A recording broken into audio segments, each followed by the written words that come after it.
Hello, welcome to Candlekeep Mysteries. This is book one. We are, we're going to have fun with Candlekeep. I'll go around and we can introduce our players. Just in the order I see, we have Jesse. Hello, I'm a rock gnome. I'm Smith on rock. All right, and you're playing a rogue. That's true. All right, and then we have Josh. Hi, I am Henrik Wolfsbane, a human beast hunter. That is a paladin. All right, and we have Megan. I am Rizara. I am an angsty teen half-orc barbarian. All right, and Alyssa. Hello, my name is Dru'tha, or Drew for short. I am a half-orc barbarian, also kind of angsty, a little bit more mature than Rizara. All right, and our characters have all traveled from a town known for crafting and exporting various types of cheese. But the town has fallen on hard times. Crops have failed and livestock stands in the fields like stick figures. Rain has dwindled. It was the advice of a local mage that the land had been cursed. So the characters have been sent to find a sage named Matreus, who is currently studying in Candlekeep. Matreus is known for being an expert on the application and removal of curses, so hopefully he can help.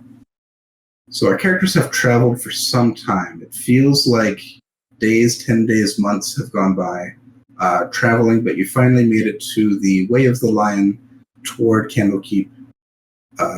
You know there's an entrance fee to Candlekeep. They accept basically a donation of a book, something that is not already part of their library. So you've brought with you a number of books that you think might be acceptable. They reject all of them but one. There was one of the elders from your town had basically kept a log of basically weather patterns or farm yields, just kind of like a ledger of what happened each year as far as the growth of their farm and cheese, various cheese output for the year. And so they accepted that as a first-hand account of an expert of basically history. So that was interesting to them. And so you have been granted entry to Candlekeep. It's limited access. You don't get to explore the full library, but you have access to the Court of Air and the various amenities there. You're not allowed beyond the Emerald Door. But while you're at Candlekeep, you have you're searching for Matreus, and one of the monks there of the Avowed will direct you to where Matreus is studying. So it's kind of fast forwarding right into there. Does anyone else wanted to add anything to that kind of introduction? I would just say that I'm not actually from the town. I was there because of the fine cheeses, and I was passing through for those cheese.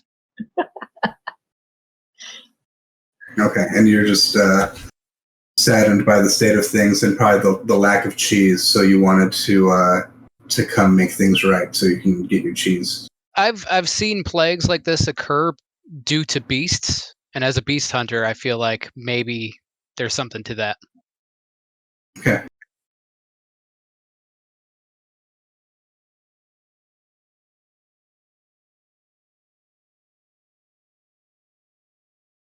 So they one of the monks will lead you through what they call the necessariums on the north wall of the Court of Air. There's basically a series of towers, and they lead you inside. Basically, it's libraries and study rooms. You go through a series of hallways. You go past. There's private rooms for study. You go up some stairs, kind of a long winding maze through various libraries and educational rooms. So you get to a doorway, and they lead you in, and it's a smaller room lined with bookshelves with a couple studying tables. And you see on one of them there's one large book resting in the center of the table that is opened. There's a candle that is lit, but it's been burning for a while. It's almost to the end, and no one else seems to be in the room. They are a little bit confused. This is where Matreus was studying this morning. Not sure where he went. So the monk is going to go ask around and see if anyone has seen him.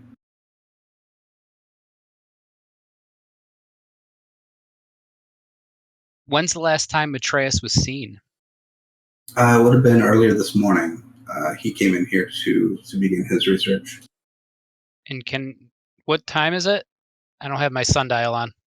I'll say it's probably later in the afternoon. If you guys traveled for quite some time, and you probably stopped and took some rest in there's a house of rest here, basically like an inn, and probably had a good lunch. What's he normally do for lunch? Does he stay here or does he go out? He's done various things since he came to this room specifically, and he was very interested in it. And the person you're talking to wasn't the person assigned to Matreus. Basically, everyone who comes in, one of the avowed, who are the people who work at Candlekeep, someone's basically assigned to them to like help them find things or research stuff for them. So the person you're with is not the person who was with Matreus, but they know this is where he was earlier. So Where's the person who was with Matreus? He's getting ready to go find them and ask. Oh, okay. Yeah. So he wasn't with him, but should have been with him. He's like, I'm gonna go find out who knows where Matreus is, and I'll be right back. So.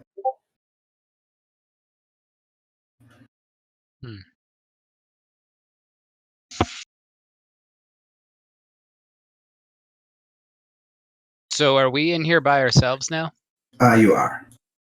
It's a small. It's maybe like a 10-foot by 10-foot room with bookshelves and a couple of like reading desks.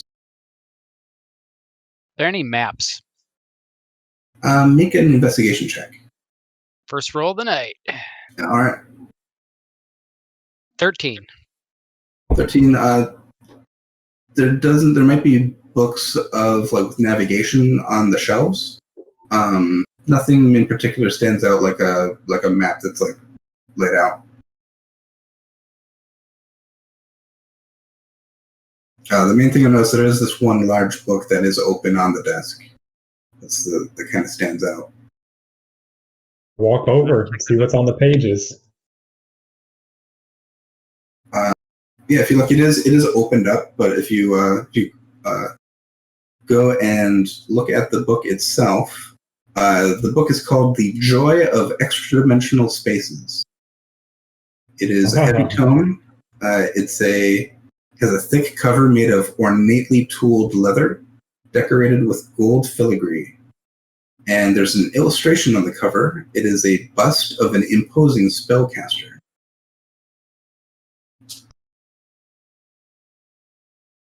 You have someone go ahead and make an intelligence history check. All right.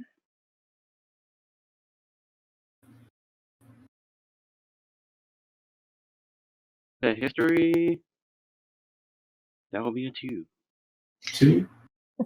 First bad roll of the night. Yep, Get him out of the way. you're not sure who this character is, but yeah, they look impressive. Or someone else wants to try a history check. I'm a dum-dum. I mean, I'm not that either. Yeah, I got 6. Yeah. None of you are super familiar with spellcasters.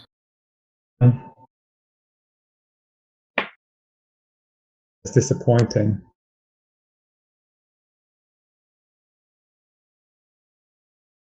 But he is imposing.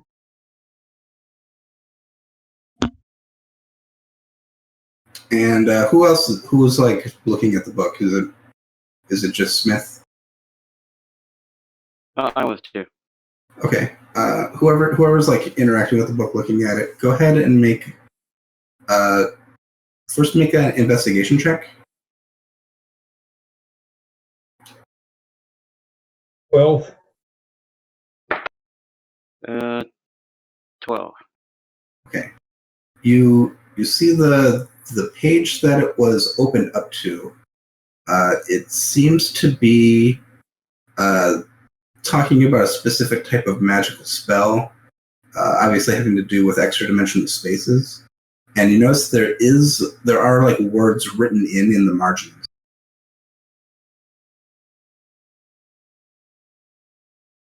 I want to read those and like copy them down, probably. Okay, Smith, I'll have you make an Arcana check as you read those off. 1. Okay. Are you reading any of it out loud? I wouldn't do that. Okay. I'm recording it. Okay, you're having a hard time. It's magical language, most of it. You're not sure what some of it means. So if you started like writing it down, copying what you see, you kind of look down at what you copied, and it's just kind of a bunch of nonsense.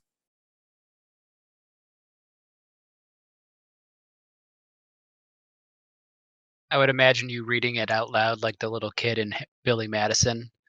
Just Porky Piggy.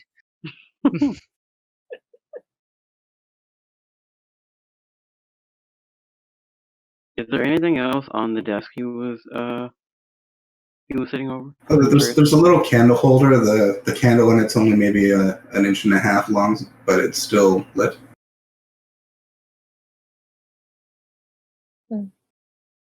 Seems like it might have been burning here for a while. Is there any other light in the room? That is the only light in the room. There's light coming in from the open door behind you. Rizara's like super antsy, like just kind of like shifting her feet and kind of like just waiting because like it feels like we like got all this way and it's like yeah, like let's get this like done, and then it just feels like we're just sitting and waiting, so doesn't really deal with that well. So just kind of like awkwardly hovering and like being very shifty and like ready to go. Yeah, room full of books probably isn't your favorite environment. Yeah, it's not TikTok friendly. Who's the oldest of our group? I'm 23, 24, something like that. Oh, I guess I would probably be the oldest. How old are you? I don't know yet. Pretty old. 64. And gnomes can live for a good while. It's true. We're like 52. Yeah, you're the oldest. How old are you, Alyssa? I am also 23, which is supposedly mature for a half orc. So. Yeah, no, I am 15, but I'm an adult. Okay, we age quicker than humans. 14 is like considered adulthood, so like I'm an adult. Alyssa, how old are you? 23. 23? Okay. Right. And Henrik? I believe I'm 24. I pronounce that right, Henrik? Yeah, 24. Henrik, yeah. Right. Henrik, can you make out this text? I can try, but Go ahead and make an Arcana check. oh, that's wonderful. It's a 2 minus 1 for a 1. Again, we're just getting the bad ones out. Like, let's just keep getting them out, guys. That's fine. Okay. Check down the hall, like just peek out of the door to see if anyone's coming back.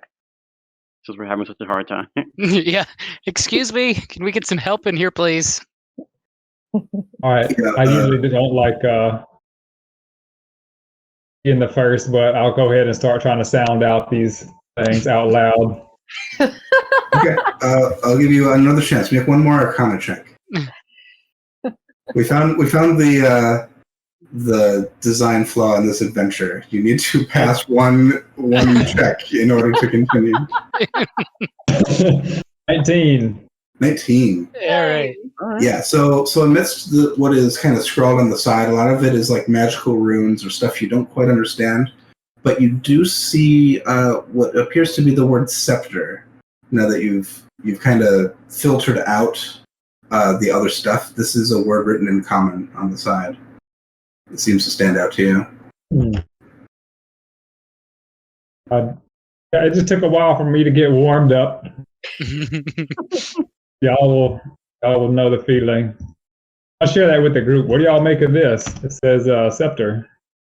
Yeah, and as soon as you say the word scepter, you see a shimmering, translucent door appears in the middle of the room. Oh. My mouth is just open. I'm gonna go knock. What is going on? You knock on the door. I try to catch him before he does. I mean, it's a door. I mean, what else? You go through it or you knock? Doesn't sound like anybody's there. Or just leave it alone. Is there a keyhole? What does it look like? Is it have like a handle? Is it It's like a pretty plain door. There is a handle. There doesn't seem to be any key lock on it. It seems like a wooden door, but it is.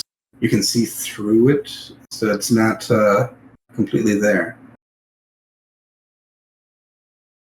Who would go first through this? I don't think it would be knocking on it. It felt like a wooden door. It sounded like a wooden door. Can I check it for traps? Sure. Make an investigation check. 12. You can't find anything around it that looks like it might be a trap. It's just a door floating in space in front of you. We're good to go. I mean, is this where we go? Like, let's do it. I mean, a door showed up out of any. No, I mean, yeah, you got it, right? He's probably through there. Right? He went through the door. I like the logic. Let's go through the door. I'm ready. I'll pull out my sword and go last. Let the youngins go. All right, yeah, you open the door and walk through.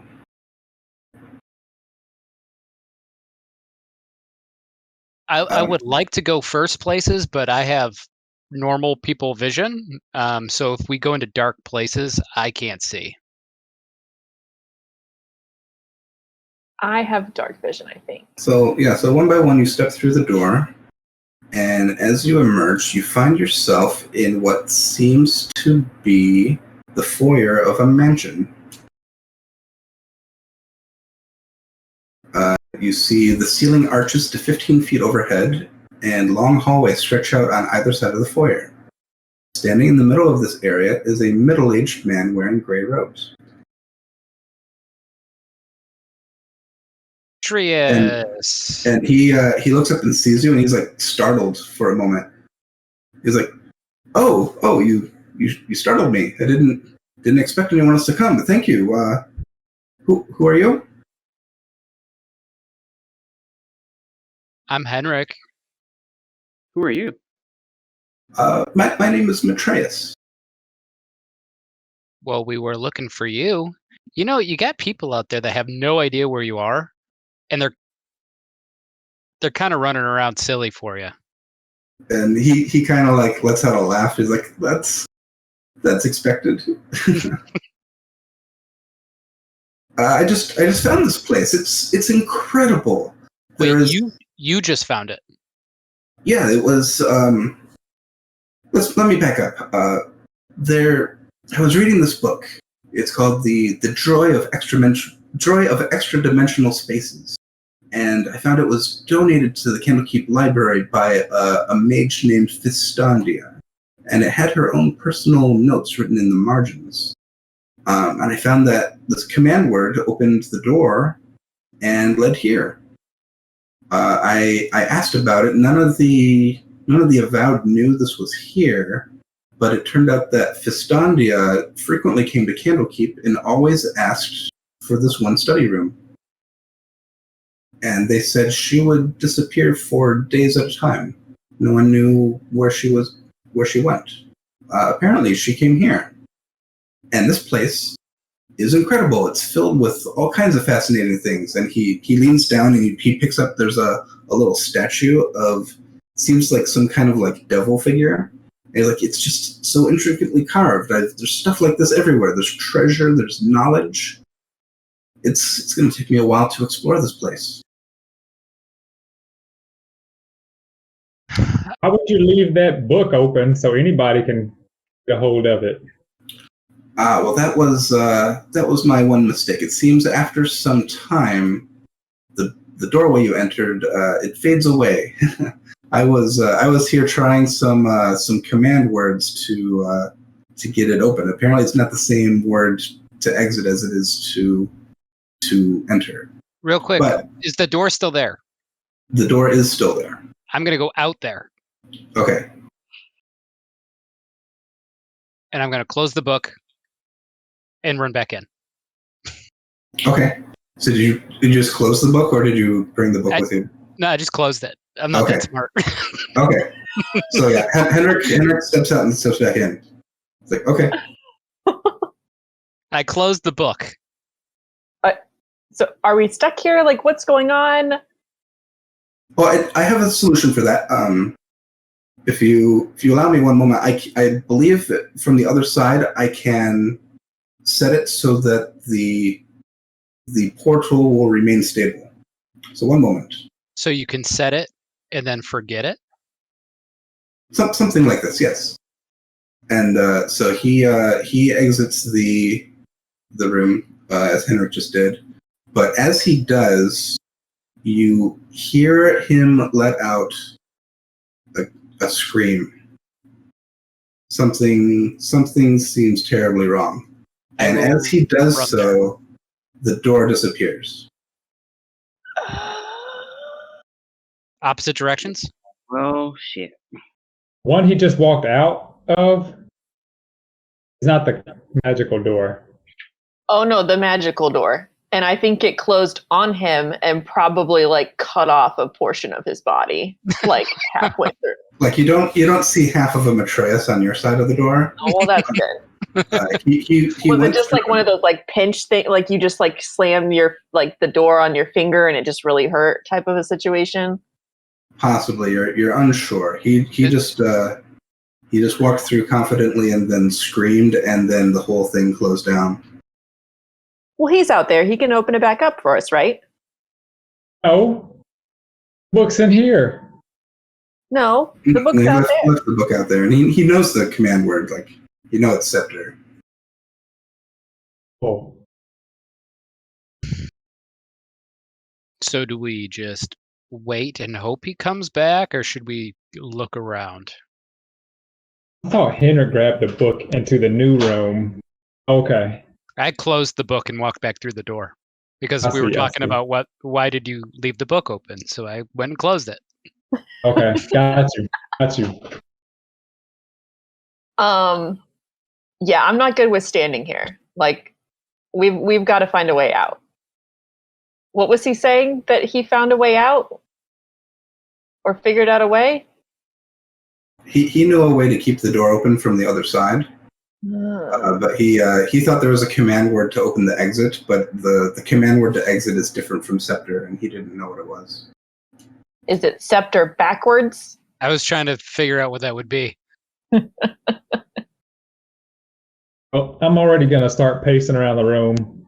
Oh, the yeah. Doors and windows and Yeah, is like it that. light in here or is it dim? Is it It seems to Candlelight? be lit up by oil lamps, and we can, if you wish, we can.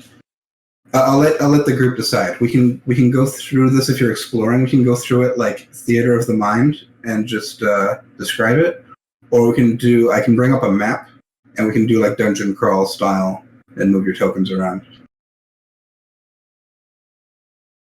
Does the group have a preference? I think Fear of the Mind is fine as long as we're not going to get into combat. Yeah, we can switch back and forth if that's good too. Well, why don't we just bring up the map? All right. I'm not that imaginative anyway.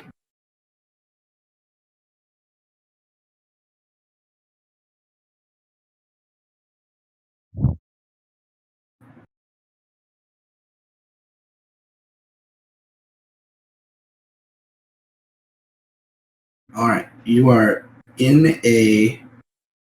basically the foyer leads to a hallway is in front of you. So if I move one of you up into the hallway, it will give you line of sight. So there is a door basically right in front of you that is slightly ajar. You can see a hallway goes left and right for some distance. There are doors along it and doors at the ends. And just to your right and left, there's a stairwell that seems to go upstairs. I'm going to open up the door that's right in front of me. All right. Is it lit up? It is. There seems to be mostly oil lamps lighting up the space. Who do you think did this? It's a nice, warm, glowing light. Somebody has to live here, right? To be refilling these oil lamps? Unless it's magically lit? I mean, it is like an interdimensional space that seems like this person created. True. All right, I'd like to go into the room and look around. So in this room, you see the entire far wall of this room is a floor-to-ceiling bookshelf. Ooh. Even more books are resting on several large scarlet armchairs and small wooden tables, and there are several paintings on the walls. A fluffy black cat is curled up on one of the chairs. Ooh. I would like to go over to the cat and pet it. Okay. I'm going to move the books and sit down. Okay. Is everyone moving into this room? Yeah. Yeah.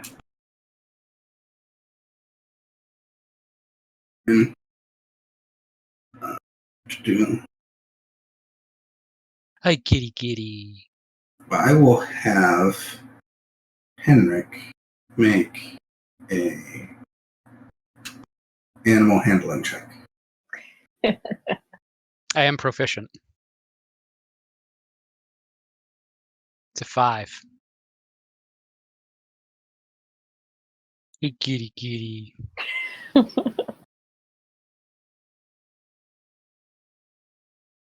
That's why I was going to throw. Okay, a 5.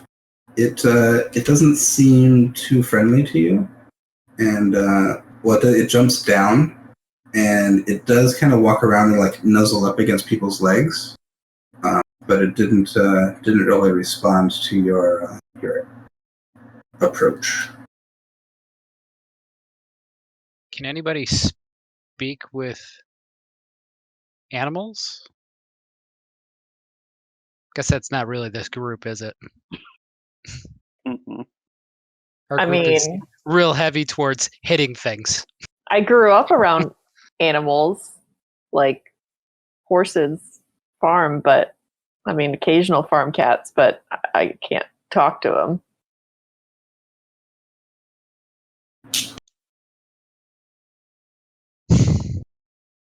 I'm going to check out one of the books that was on the chair. Okay. You open it and look at it. This book was written by Fistandia. It seems to be a memoir. Okay. It's the second time we've heard this name. Is that, does she have in her memoir, does she say how to get out of here? That's what I'm looking for. So this is a fairly big book, and if others are looking around, most of the books in this study were written by her. Are there any tomes of beasts? Make an investigation check. 20. 20. You do a pretty thorough search around this room. A lot of these are not so much like instructional books like that. This is more of just like Fistandia's writings. of her experiences or her like magic theory. This lady seems pretty conceited. As you keep reading through it, you get the idea she was a powerful mage as well as a priest of Mistra, who is the goddess of magic. Okay. I'm like looking around to see if there's any like trap doors or like any. Okay, there are 3 paintings hanging on the walls. Okay. Yeah, it's like there's something behind them, like how to figure out. Looking, one of them, there's a landscape scene with a large green dragon emerging from a grove of pine trees. But looking behind it, it just seems to be a painting. There's nothing on the wall behind it. Okay. There's a study of a Pegasus in flight. But similarly, it's just a painting. And a portrait of a unicorn in a wooded glaive. So they're all flying creatures. Is there an author or painter signature? You don't see one. Must have been her again. Looking around, you see on one of the armchairs, it catches your eye. There's another book.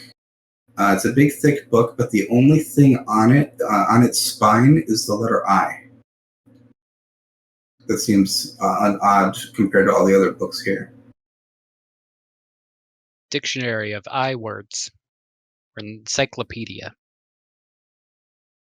And if Dru'tha is still reading that first book, you also learn that in exchange for Fistandia's pious service and achievements in expanding the arts of magic, Mistra granted Fistandia a permanent extradimensional mansion for her to reside in. So that makes sense given your current environment. Okay.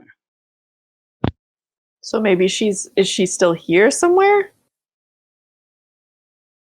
I'm gonna like lean out the door and like call out her name. Good call.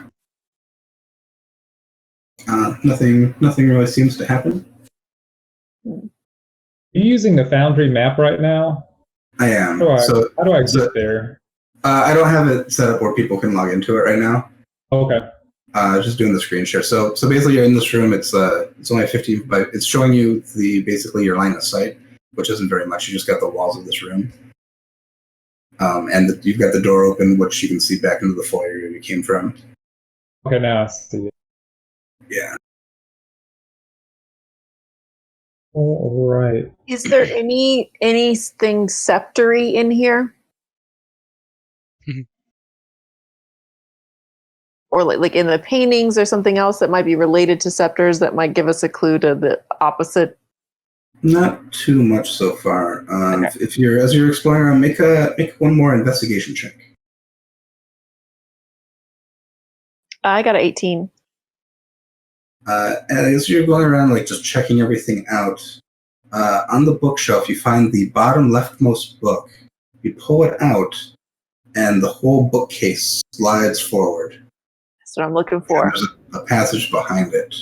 Aha. Well done. And right about then is when Dru'tha, you read another interesting section from that book. Fearful that a guest might become trapped in the mansion, Fistandia hid the command word to open the portal to Candlekeep on the spines of 7 books in her mansion. Ah. Is that the I? Yeah. And it's going to spell something out. Okay, so we have I. I knew those young people would find a way out. Getting out of the chair now.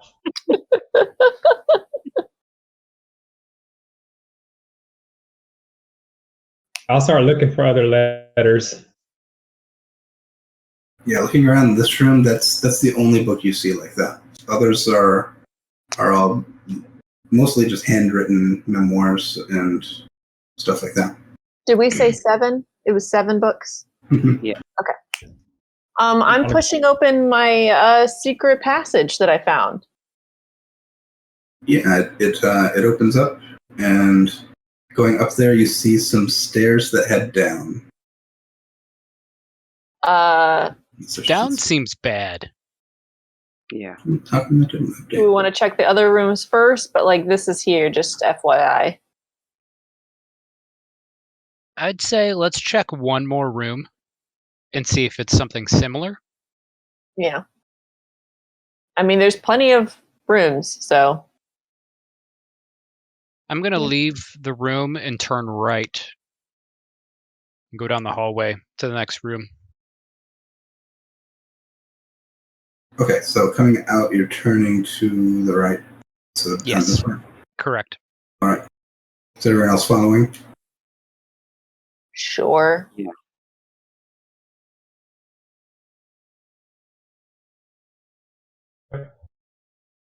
So coming up in that room. Interesting. So the map that you're seeing looks like it's only calculating the vision from Henrik's point of view. Because what it should be doing is showing the combination of what everyone can see. One moment. Let me see if I can fix that real quick. I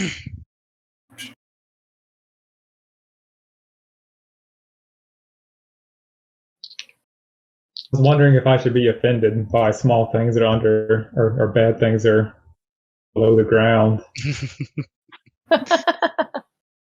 I just feel like anytime you take stairs going down, it's usually bad. This is to a gnome party. Do you have gnome friends here? Never know. Do we hear club music? It's eerily quiet in this space.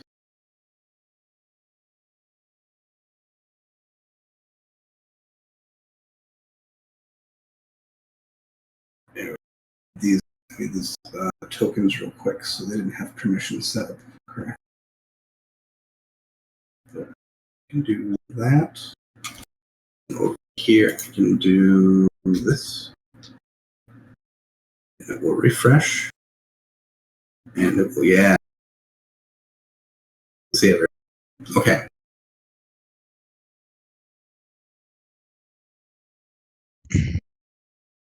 So walking into this room, everyone can come in. This room contains a battered wooden mannequin and a weapon rack holding staves and daggers. And it's all lit by this indigo-tinted light streaming through a window on the far wall. The floor is stained and scorched. And at the far end of the room, a broom hovers in air, sweeping the floor by itself. So this is like a blacklight room? There's a window at the far wall. Yeah, everything's kind of this like deep bluish purple. What's outside the window? Like, where are we? Are we just like in the middle of space? So yeah, if you go to the window and look, kind of, yeah, you just see this swirling vortex of deep blue, purple, indigo. Kind of looks swirly and stormy out there. Okay, this is creepy. We got to get out of here, guys. Yeah. Take one of the staves.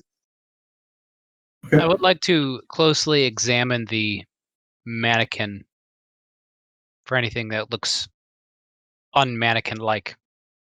I'll make an investigation check. 15? Nothing seems out of place. It seems like it was some kind of like training mannequin for like martial arts training. It's pretty beat up. Probably been hit by those staves and daggers a number of times. I would like to hit it with my greatsword.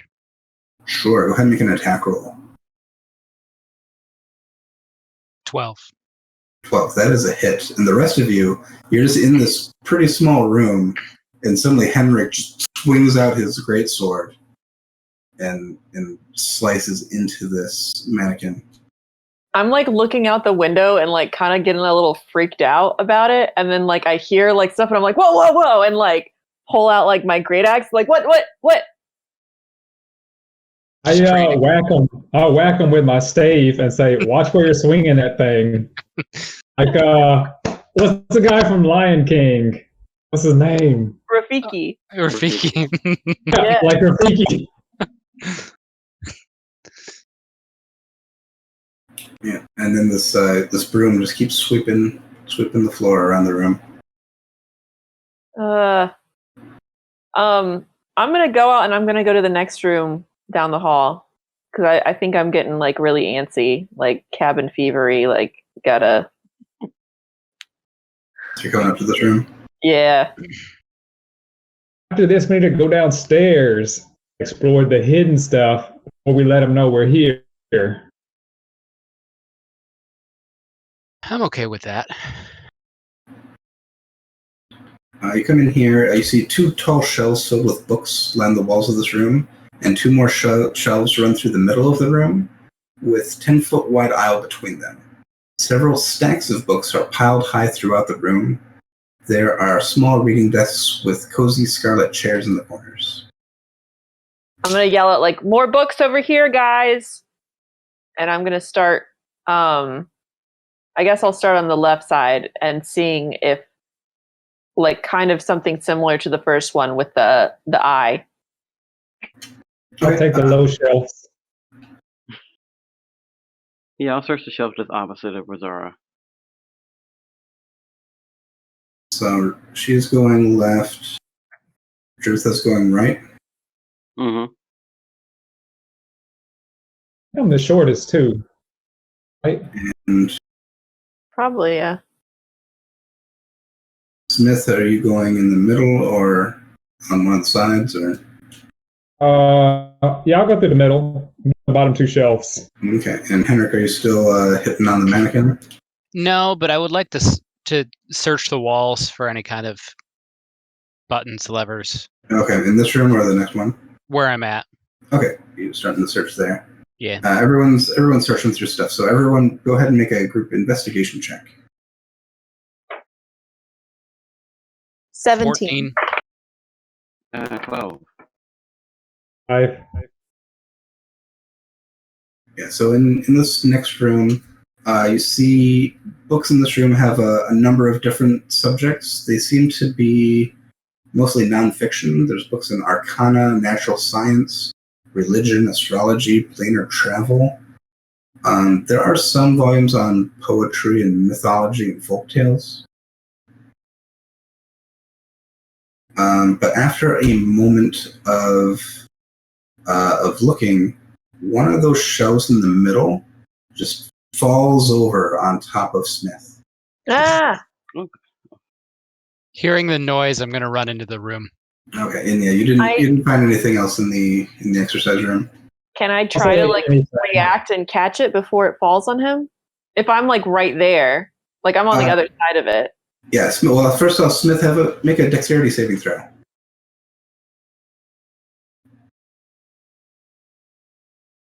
Mansion's taking people out. 4. 4, yeah. Then Razara, let's make an athletics check. That's what I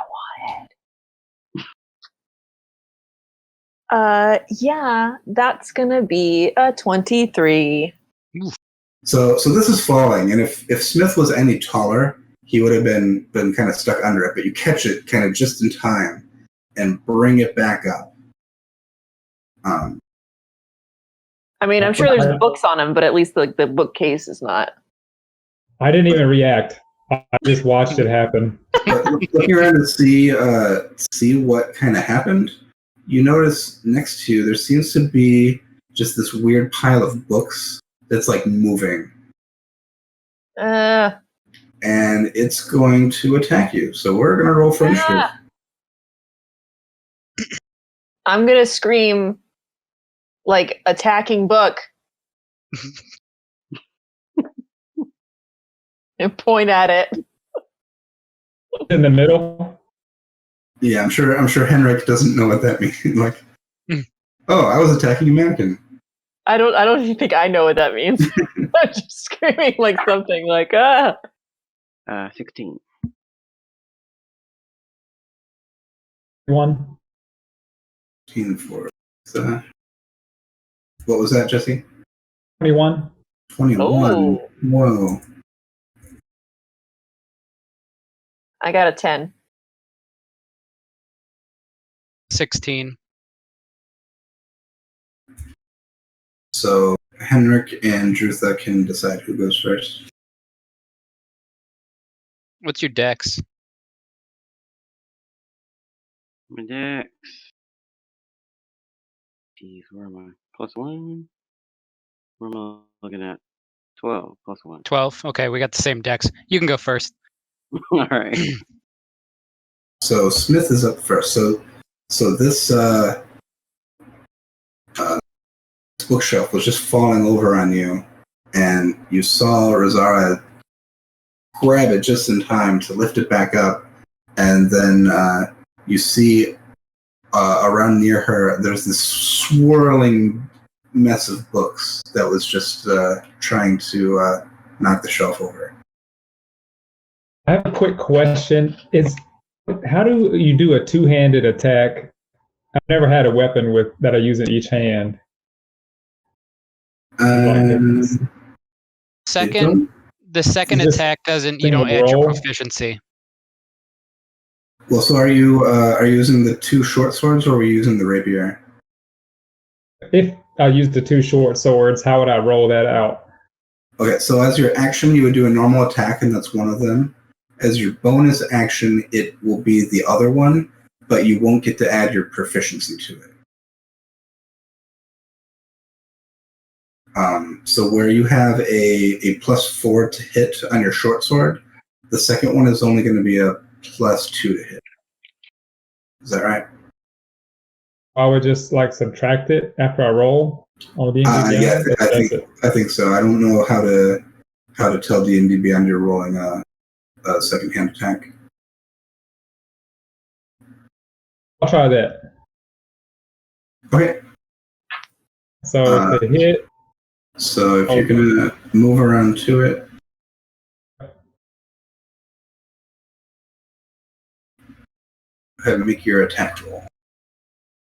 All right, that I moved a lot quicker on. I rolled 21 to hit. Oh yeah, you make contact with several books. A 3 damage. Okay. 3 damage. Okay, and go ahead and roll for your second hand. Then just subtract the 2 from it. Yeah, you can go ahead and subtract 2. Yeah. Okay. 1. Oh, okay. So 1. So that one misses. So yeah, it's kind of this vortex of books, and you slash one and knock through a book, and the other one you kind of just hit. You would have contacted if it was a solid thing, but you kind of just go right through the middle of it. Go through the pages. Your second attack, you didn't do a D20, you did a D6. You got to roll to attack for the second one. Oh. Okay, yeah, that would be the attack roll is what we subtract 2 from. Yeah, so it's 7. Okay, so you roll the hit again? Yeah. Subtract 2? Then there would be 7, yeah. Okay, so yeah, 7 is still a miss. All right, are you staying there, or are you moving again? Stay nearby. Okay, Dru'tha's turn. All right. I'm gonna move on around and hit it with my great axe. Yeah, you can. So rolling D20. Ah, jeez, not good tonight. That was a 6 total to hit. 6. You missed a 2. You're just swinging. It's going right through the middle because it's not a fully solid object. Got it. I mean, is anyone else picturing Harry Potter and that munchy monster book just running around? Yep. All right, Henrik's turn. I'll give you were running in from the other room, so I'll give you some movement for free. I'll be in the doorway. Okay. Do I have a line of sight on it? It's because it's behind this bookshelf. All right, then it's kind of surrounded. I'll move so I have a line of sight, and then I'll Eldritch Blast it. Okay. I'm gonna say you're gonna have Rosara in the way, so if you roll really low on your attack, you might end up hitting her. Ooh. That is a 17 to hit. 17's a hit.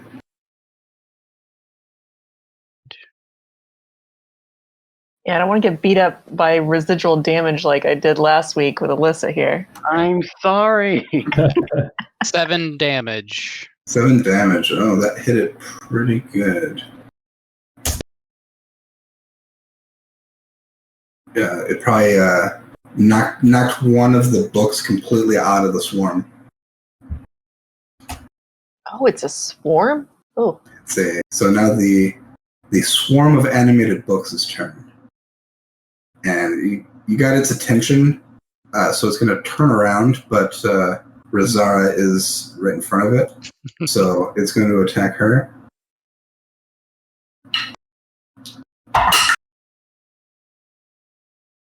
That is 12 to hit. It's a miss.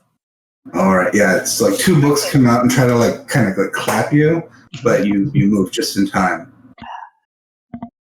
Almost got clapped by books. Now it's Razara's turn.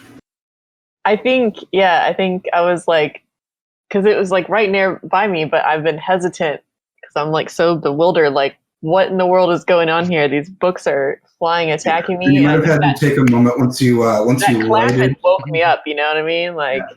I'm imagining like once you righted the bookshelf, you had to like make sure it didn't like fall back on you. You had to like stabilize it for a moment. Yeah. Okay. Yeah. I'm gonna like great axe it. All right. And.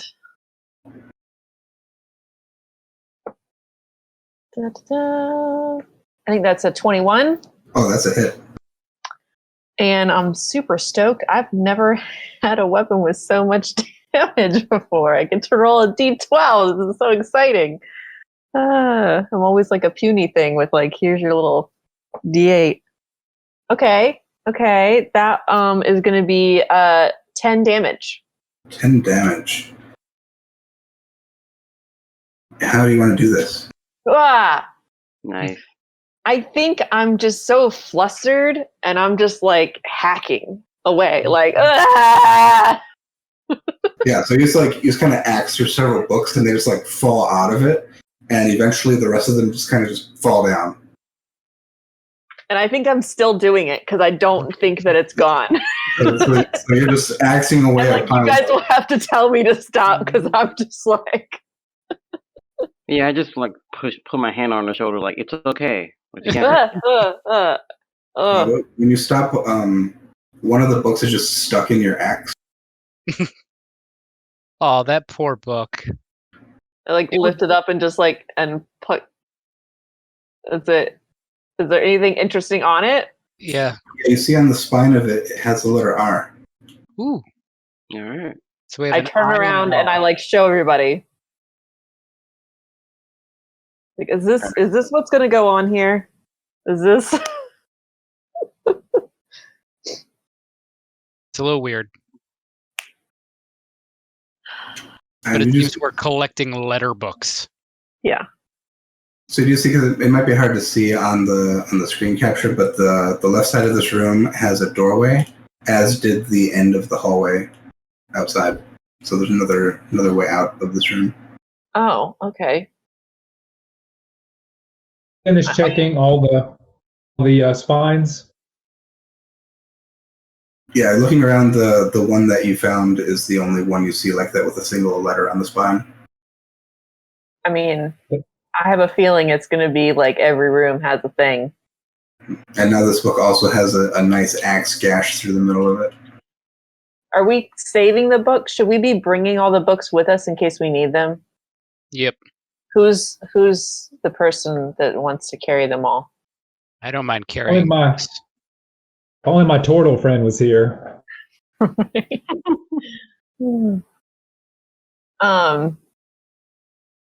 Well, do we want to go downstairs or do we want to? I think we should just try to keep going through all I think we should need to go floor by floor. Yeah, I agree. Floor by floor. Let's clear out this floor. So what's in this door if I open this door that's inside the room?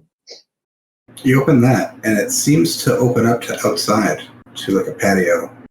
And you see that swirling indigo miasma again. And I say, oh, hell no. And I like back up. I am not about this floating You shut the around. door again? I won't shut it, but I'll back away from it. Like if anyone else wants to like see if there's anything out there, like I'm not about to like fall from whatever weird dimension that we are floating in. I'll go out there and see if the other door from the hallway comes out here. Yeah, it does. Okay. I'll go back in. But yes, it's a semicircular patio paved with gray flagstones, nestled against the building. Those are nice rocks.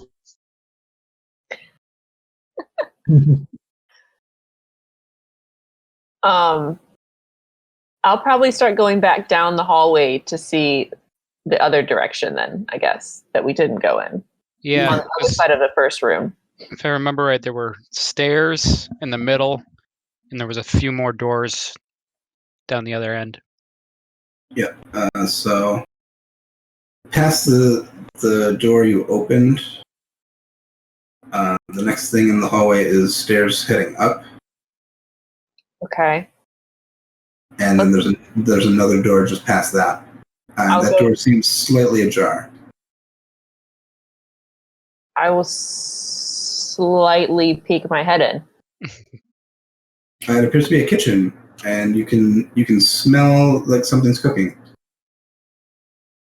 I'll call out the lady's name again, the Fistandia. I'll be like, Fistandia, as I like slowly open the door. Hello? Okay. And looking in here, assume everyone else is following along. Yeah. Maybe we should be quieter. You don't want to wake up another book tornado. Well, I think we do if that's where the letter books are. Yeah. So the aromas of cooking permeate this kitchen. A large iron stove takes up one wall.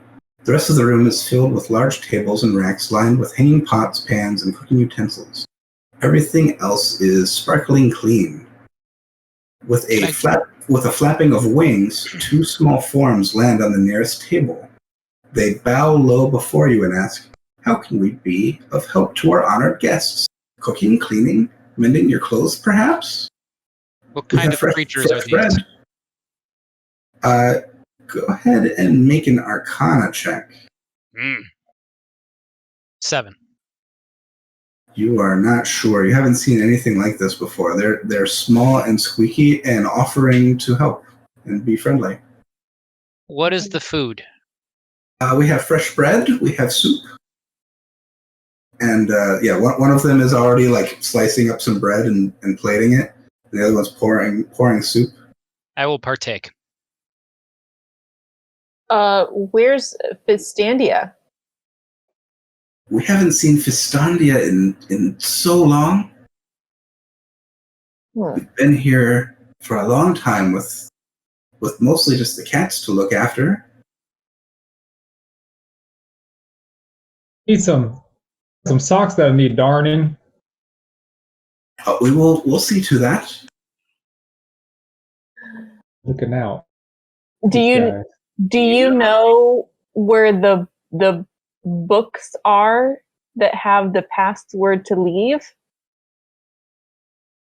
The books with the letters. Yes. We have strict instructions not to touch any such book. I think all books have letters. With the single letter, the special ones. Do you know where they are though? We're not sure. We've just been told not to touch those. We do not clean up those books. When's the last time you saw Fistandia? A long time ago. It's hard to know how much time has passed. I'm looking around to see if there's any books in this room, or if there's any or any secret passageways or whatever. There's another door in the back of the room that you can open it up, and it just leads to a pantry. Yeah. And you do see in the to the right there's another door, And next to that is basically a bunch of small bowls that looks like where they feed the cats. Actually, there is a cat there now.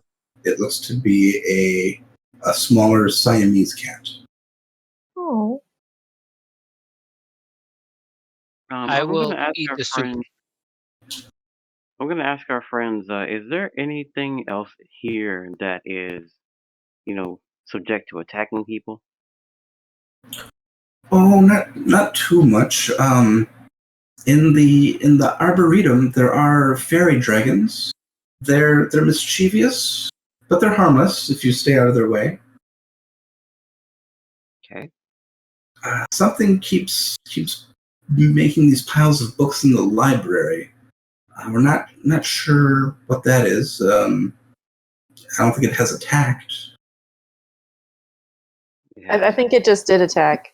Sorry, there might be a mess for you to clean up in there. Okay, we'll see to it. A long time ago, Fistandia summoned an imp. We haven't seen it in some time, though. Okay. So where are these fairy dragons? Arboretum? On the arboretum, if you go down to the hall and turn left all the way to the end. So all the plants. I will take my soup with me and head that way. Okay. What is the soup? It seems to be kind of like a noodle soup with a bunch of spices in it. Delicious.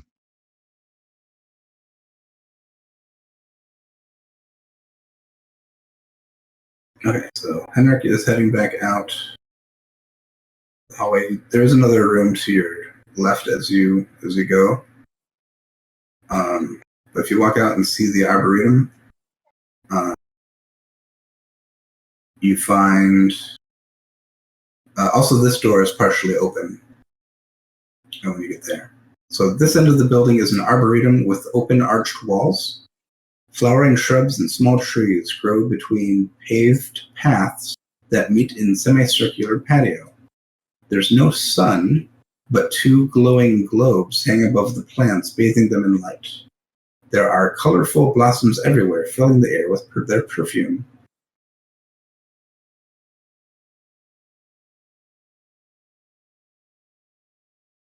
Do I see any dragons? Make a perception check. 16. You do not see anything, but you do hear when you walk in, it sounds like you almost heard like a gasp, like a... Do I smell anything other than my soup? Yeah, you smell the soup and you smell the flowers. It is kind of like a sweet aroma in here. And after another moment, you hear kind of like giggling, like... and that kind of continues. There seems to be more than one source of giggling. Hey, y'all. There's giggling in here. It might be the flowers. We have giggling flowers. I'll come over. I'm going to stay and look through the kitchen utensils. He's looking to make a shank. Yeah, I'm gonna stay in the kitchen for a little while longer. Okay. And yeah, the bread and the soup is quite good. Oh, it's freshly baked. So I'm gonna say right as Rosara is approaching, Henrik, you are going to have to make a wisdom saving throw. Ooh. Wisdom saving throw. Okay. 20. Okay, that is a save. So I would hope so. You felt something weird in the air for a moment, like someone came up to you and like breathed on your face, but you didn't see anything. It just felt weird, and then it went away. Was that before Rosara got there, or she like That was heavy kind of like mouth breather? That was kind of like just as she came in. So, and she came in from behind you, so you don't think Okay. it was her. There's something here. I don't know what it is. And you can just hear this like high pitched. Did you hear that? Yeah. Is it the flowers? Can I do a perception check to see if I see anything? Yeah, make a perception check. Okay. In the meantime, I'm bending over to the flowers and I'm shaking it, saying, "Why are you giggling at me?" I got a 16. Okay. So Henrik, as you're bending down, you can distinctly tell the giggling is kind of coming from above you. It's not coming from the flowers. And Rosara, you think you can hear the sound of like flapping wings, but you don't see anything. Oh, so I'll say like, oh, is it those dragons they were talking about is in here? Yeah, they said fairy dragons. I mean, I was just joking. I didn't think it was the flowers anyway.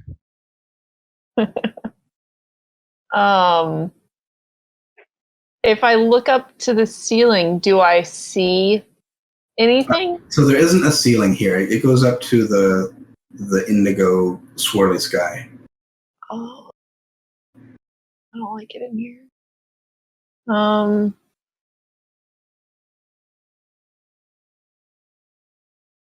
I know I heard flapping, but do I see?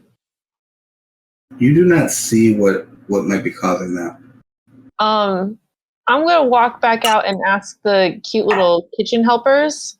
I'm gonna ask them, hey, what are the fairy dragons? What are they? One Are they? I had to roll some dice before you leave. Oh, okay. And check something real quick. Never good. Yeah, it affects both of you. Standing there, you suddenly see this just bright flash of light, and you see all these like colors stream past your face, and that keeps happening for a little bit. You are both considered blinded, and you just hear this giggling happen. I'm screaming. I'm just screaming and flailing my arms. After a few seconds, it seems your vision comes back to you. You're a bit dazed, but that was weird. No, what the hell was in that room? I like literally am crawling like out of that room, like on my hands and knees, like crawling out of that room. Okay, yeah. My herbalism kit, does it have anything that would be like, dried herbs that I could like throw towards an area, see if it hits anything? You could probably find something, or if in the flower beds, you could probably find some dirt. Oh, good idea, dirt. Yeah, I'll throw some dirt into the general giggly area and see if it shapes anything. Okay, make a perception check as you do that. 5. 5. It's really hard to tell, but you think some of your dirt might have bounced off of an invisible object in the air. You're not sure if you just are imagining that because that's what you want it to be, but that's what you think happened. Meanwhile, I'm coming to check on Rosara because I heard all the screaming. Checking on Rosara and Henrik. Okay, you can see her in the hallway coming toward you. I'm like on my hands and knees, like muttering to myself, like, what do I get myself into? Like, what the hell is going on? I just want to go back home. What the hell happened to you? I don't know. Weird blindy rainbow lights. I couldn't see anything. I don't know what's going on. There's invisible flying things. I'm not going back in that room. Let's just get the hell out of here.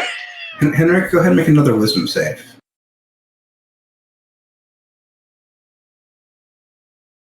13. 14. Sorry, 14. Okay, you have saved. Again, you felt like something just it felt like someone just going on your face. But nothing seems to have happened. It just seems weird. Does it have an odor? Not particularly. It's hard to pick up anything over the smell of the flowers.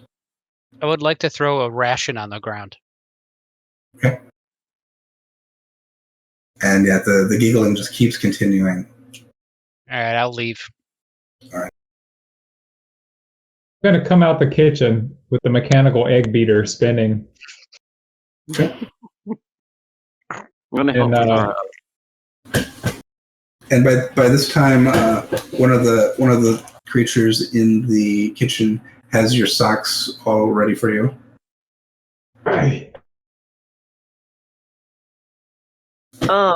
What's going on with Razara?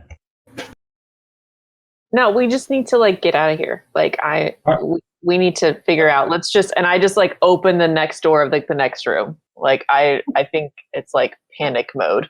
Well, did you the room that's in between the kitchen and the Yeah. Okay.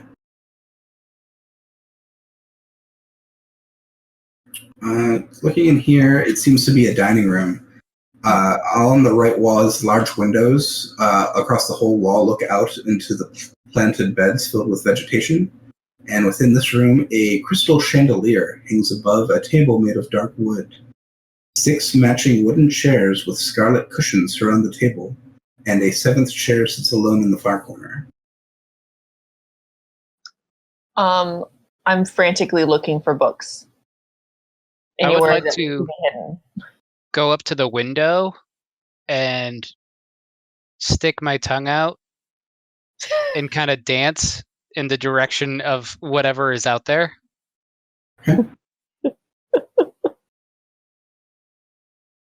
Run and jump on that chair, try it out, and let my feet dangle. Which chair?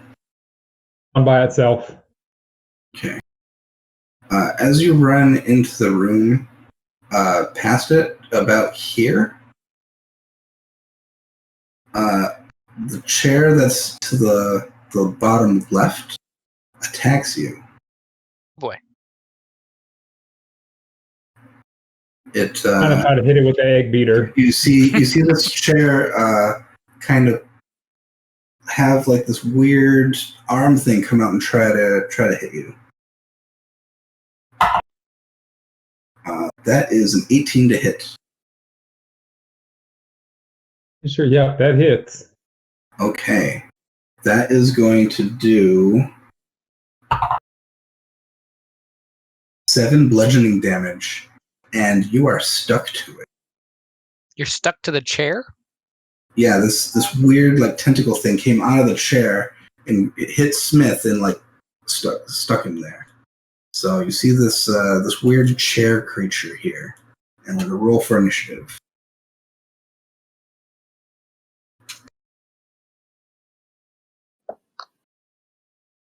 $15. 10. 6. I don't know why my initiative is so low today. Roll 2.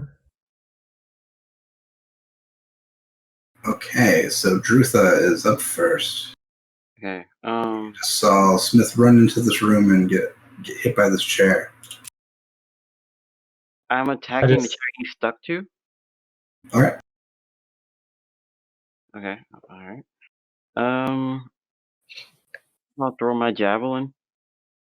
Okay, so you're trying to do that from the door instead of running. Okay. And God, my hits are too low today. It's 7 total. 7 doesn't hit Okay. the chair. Just throw it too wide.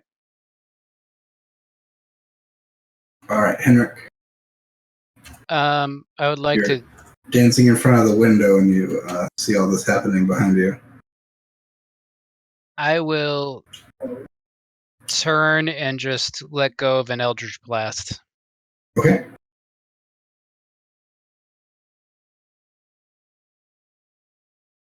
It's a 19 to hit. That's a hit. D10. 3 damage.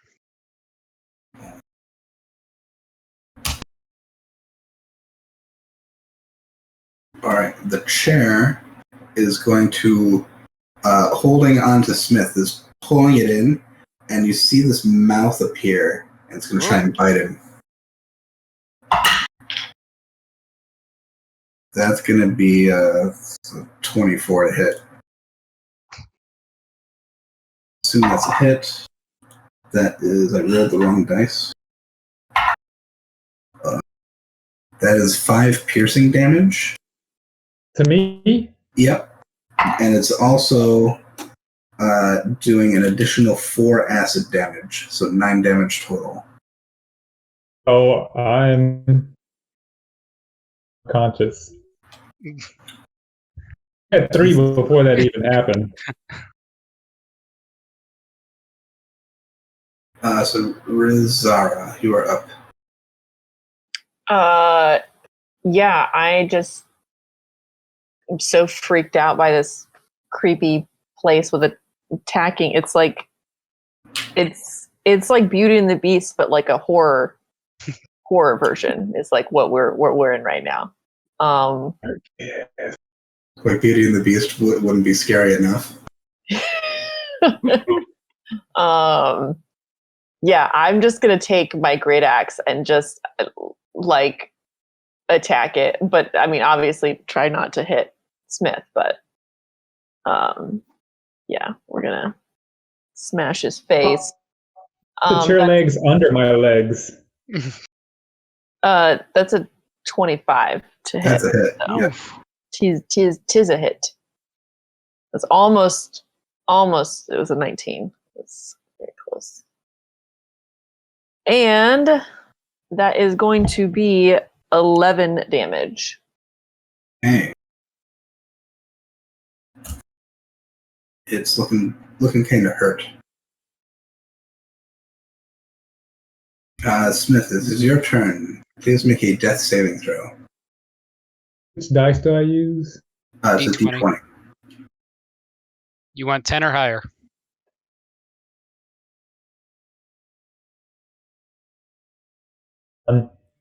Oof, that's a critical fail.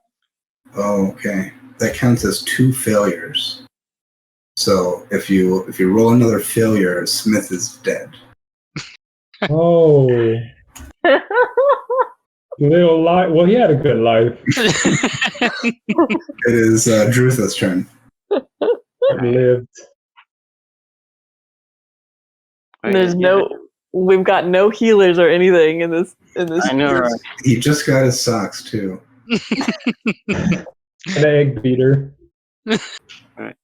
I'm gonna just move in with the great axe too, because at this point Dru'tha is just annoyed at the entire place. Like 2-handed attack. That is 16 to hit. That's a hit. Alright, and that's D12 plus 2. 13. Nope, I'm sorry, 11. 11 damage. All right. Yeah, it is not looking very healthy at the moment, but it's still holding on. I mean, like, how healthy does a chair and an attacking chair look? You know, It wiggles a lot now. is it like wood chips are kind of like the mouth on it is frowning. a lot of the like stuffing is like. Yeah, you've ripped this chair apart. All right, Henrik's up. I will Eldritch Blast again. Okay.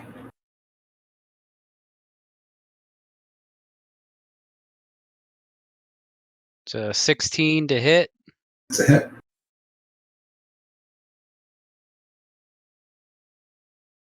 It's 1 damage.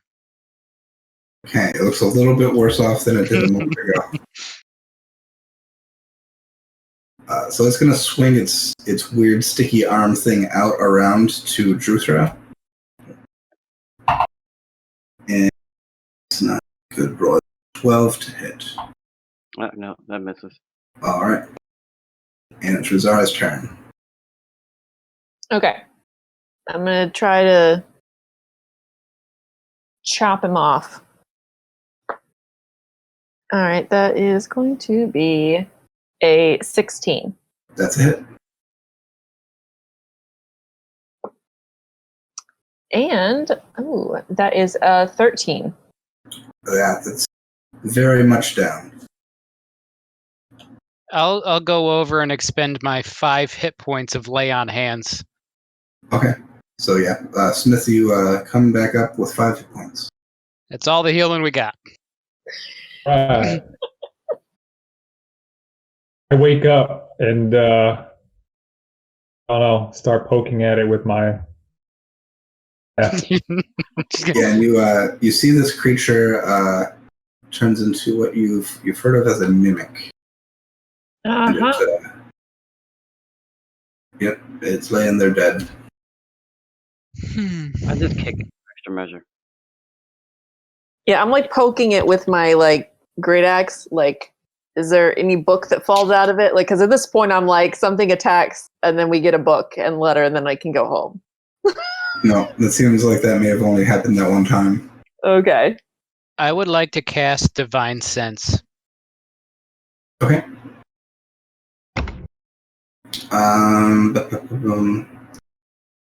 Find all the things that Divine Sense covers.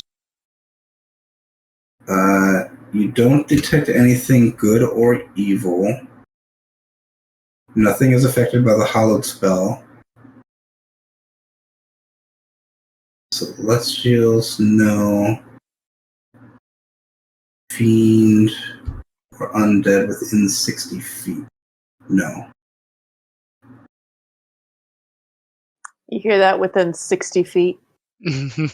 Within 60 feet. That, No.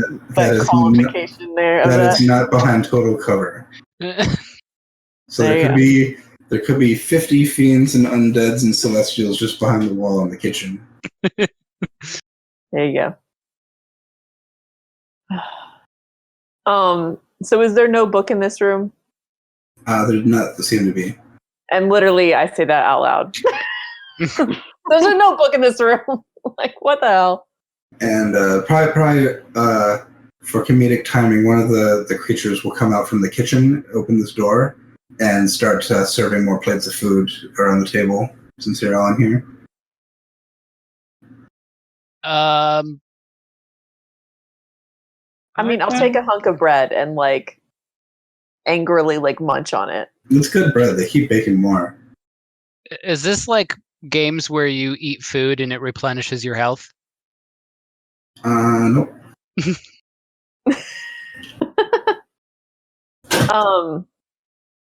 Okay, so I'll say, all right, guys, up or down?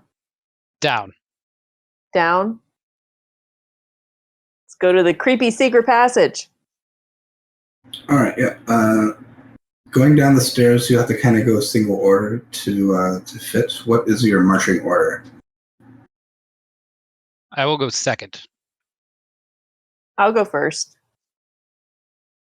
I'll Nancy. go last. I don't think that Smith has dark vision either. Do Yeah, Smith should. He might have Like greater. 60 feet and shades of gray. So far, everything is lit up, though, so you don't have any trouble with darkness. All right. It's just a human, you know. So coming down the steps, you see directly in front of you is a door, and then there's a hallway with another door down that hallway. Let's There's a not door pass right- any doors. I'm in a fuck it attitude, and I just bust open the door. Okay, you see a hallway with another more door doors. at the end and a door to the right. I march down to the closest door and open the door. All right. Oh, this looks bad. In here, this Nice dark summoning stone-walled circle. room contains only a few objects. A 5-foot diameter circle of intricate runes covers the floor. There's an empty wooden bookstand opposite the door and bronze braziers at the other 3 cardinal points of the circle. Whatever material they contained has long ago burned to cinders, but the room still smells of charcoal and sulfur. Sitting next to the bookstand is a warty toad. A wordy toad? Poke it. Kind of the bottom right corner of the room, there's a toad just hanging out. Someone kiss it.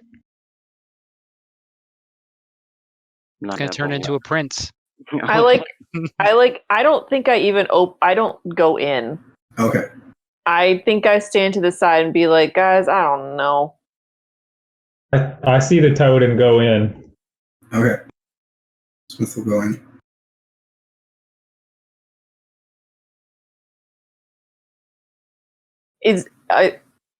There's no books though. The book thing is empty.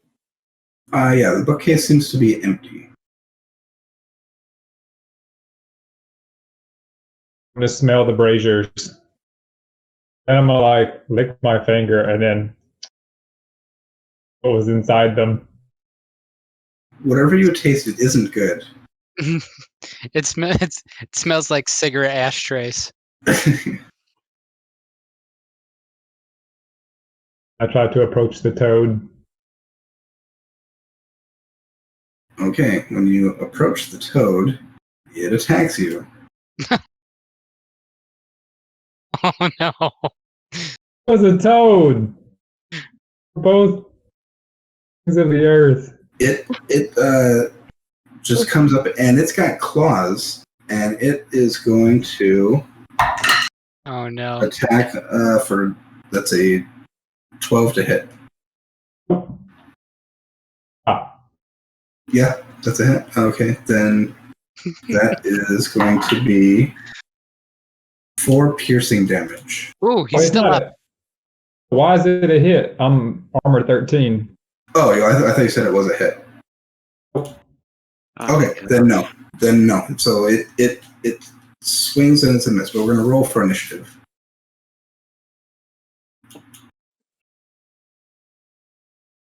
I yell like, old man, what are you doing? I face palm as hard as possible. Just a toad. You probably don't even know what this is, Zara. Oh, I got a natural 20. Got a 5. 16. That's a 20. 7 for me.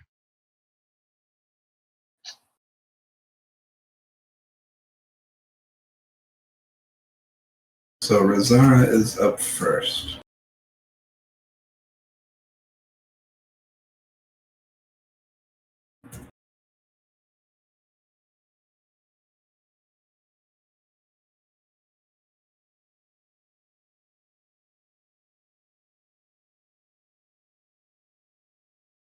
So, like, is it an action because my instinct is to literally just pick up the little old man and just carry him out of the room.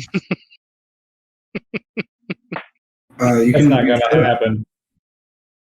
So does Smith try to resist being picked up? Oh, I'm going to poke her with my staff before she even gets close. Okay, so you're going to have to try to make I a hear grip. So you're going to both make a strength athletics check. Perfect.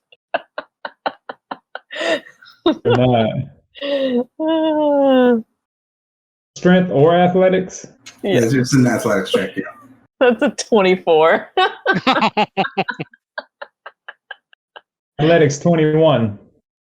Yeah, so the half-orc grabs the gnome, and you can start pulling him out of there. And I'm just going to lift him up like this and just walk him out away from the danger. You've got enough speed to get him up to the door. Yeah. But as he leaves attack the of range, opportunity. he's going to get another claw attack. And that one's a 22 to hit. Oof. Oh. You just got him killed again. I'm trying to save him. Yeah, it's there's 4 piercing damage. Oh, he's still good. And you're going to have to make a Constitution saving throw.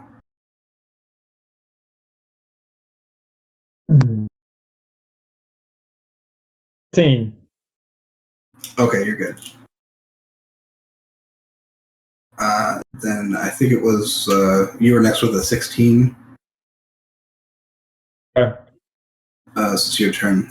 You've just been pulled away by Razara, so you have to try to make another strength check to break free if you want to. I mean, I'll let him go at the door. I was just trying to get him out of the danger. But I'll set him down at the door. Okay. He doesn't need to get out of me. Okay. I'm good. So yeah, you're free to take your turn as you wish. I'd like to my regular. Need help with this. I want to use my rapier, but I also want to use my sneak attack. Once per turn, you can deal an extra 1d6 damage to one creature you hit with a mass or ranged weapon. In this case, so that's something we probably should have been doing all along. In this case, you can't because you don't have advantage on the attack, and you don't have someone else within 5 feet of your target. Okay. That's what we probably forgot about. You probably could have done that a bunch of times already. 14 to hit. Move in and then hit. Yeah, that's a hit. So he goes You right just back. run right back in. Yep, that's a hit. I would always think I know what I'm doing here. 6 damage. Yeah, how do you want to do this? Oh, thank goodness. Good. I want to. What? Oh, we're fighting the toad? Yeah. I want to turn around, stare Zara in the eyes as I stab it simultaneously. And then I get towards her direction. All right. After you kill it, it changes its form. It no longer looks like a toad. The best thing I'm gonna do is I'm gonna put a image in the chat, and that's what it looks like after it's dead. Ew. Ah. It looks like one of those. You're not I'm sure with my tadpole. but that's it. We're out of combat. He's cute.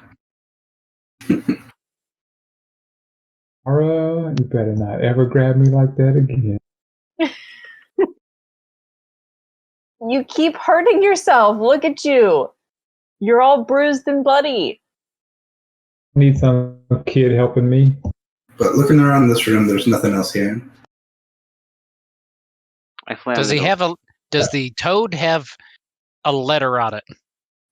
It does not.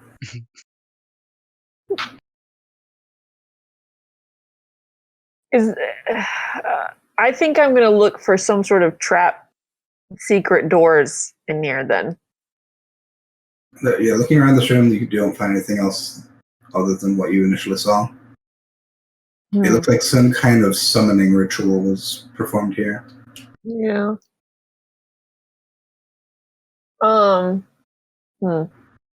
Next room? Yeah, next room. Yeah. All right. If you come in here, smells of alcohol and brine permeate this room. Glass vessels, large and small, stand in rows on the floor and tables, ranging from 1 foot to 6 foot tall. Inside each vessel is the body of a creature floating in clear liquid. One 4-foot tall container is missing its lid and has no occupant. Oh boy. To save some time, I'm going to go ahead and say these containers are labeled, so you can read the labels. There's a cockatrice, a flumph, a giant fire beetle, a small grell, a myconid sprout, a pseudo dragon. There's one that's just labeled 4 severed hands, and one that says slod, and the one that is missing its occupant says mimic. Okay. Okay. Are there any books in here? Looking around, you don't see any books. Yeah. Are there any secret passageways in here? Make an investigation check. Investigation? 15?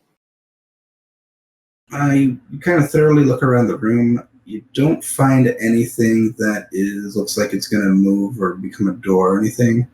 But when you get close to that bottle of 4 severed hands, it moves, and the 4 hands come out of the jar.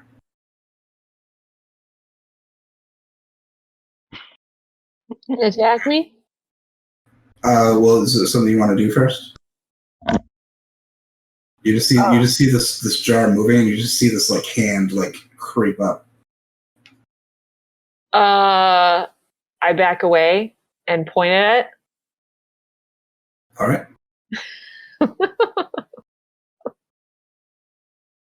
Like I'll back away to the door. Like okay.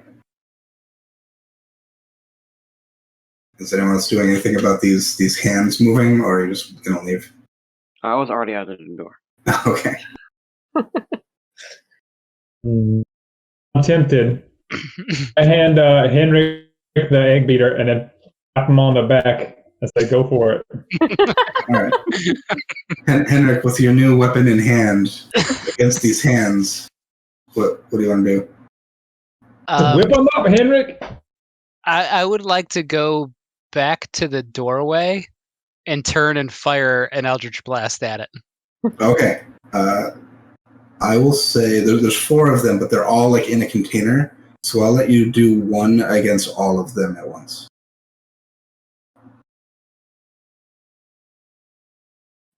It's a 19 to hit. Oh yeah, that hits all of them. 2 damage. Just for the sake of time, I'm going to say that kills all of them.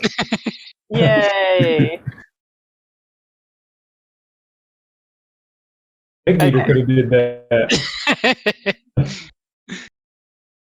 All their fingers mangled. Each one had 2 hit points. Well, there you go. All right. So you've all backed up into this little hallway. Back down the other hallway. You leading the way, Dru'tha? Yep. Starting to get a little frantic. Come down here and find this room. This seems to be some kind of laboratory. The air here smells of astringent chemicals.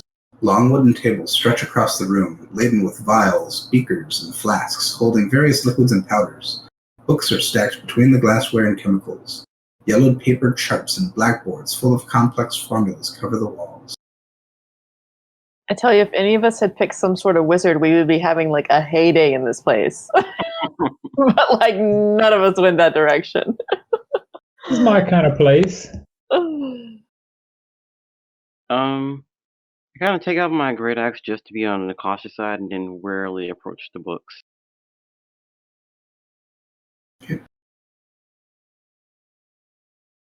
Oh yeah, it's like high alert, like waiting for something to attack us while we like look through stuff. So far, nothing in this room seems alive or moving. Okay. I'm gonna walk behind him in little like pieces and powders. Okay. Is there anything interesting in the books? Go ahead and make just an intelligence check.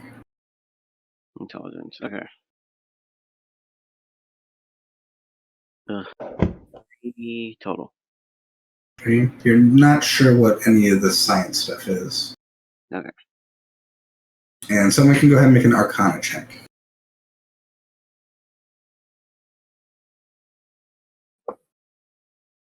15. 15. So you do notice on one of the tables in the middle of the room, there are 4 clay figures. They range from rudimentary, barely humanoid shape to a small winged body, so lifelike that it almost appears to be a real creature that is merely asleep. It looks a lot like the creatures you saw in the kitchen.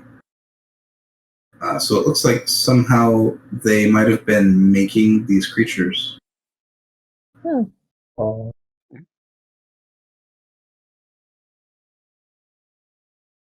There are like a bunch of like vials and ingredients here. You think they might be pretty valuable, but you're not sure. And looking around, you do see a large book propped up against a beaker that has a letter B on its spine.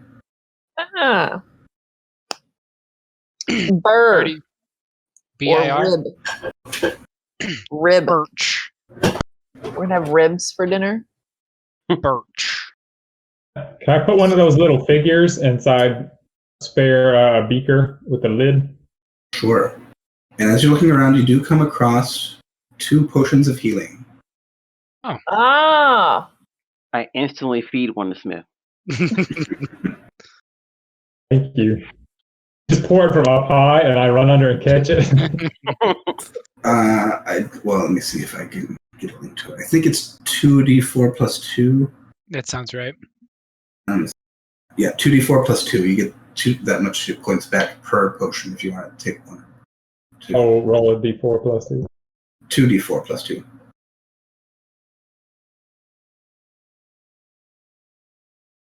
Yeah. Save the other one. We might need it later.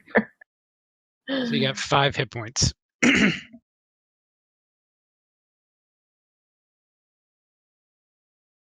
you very much. Better.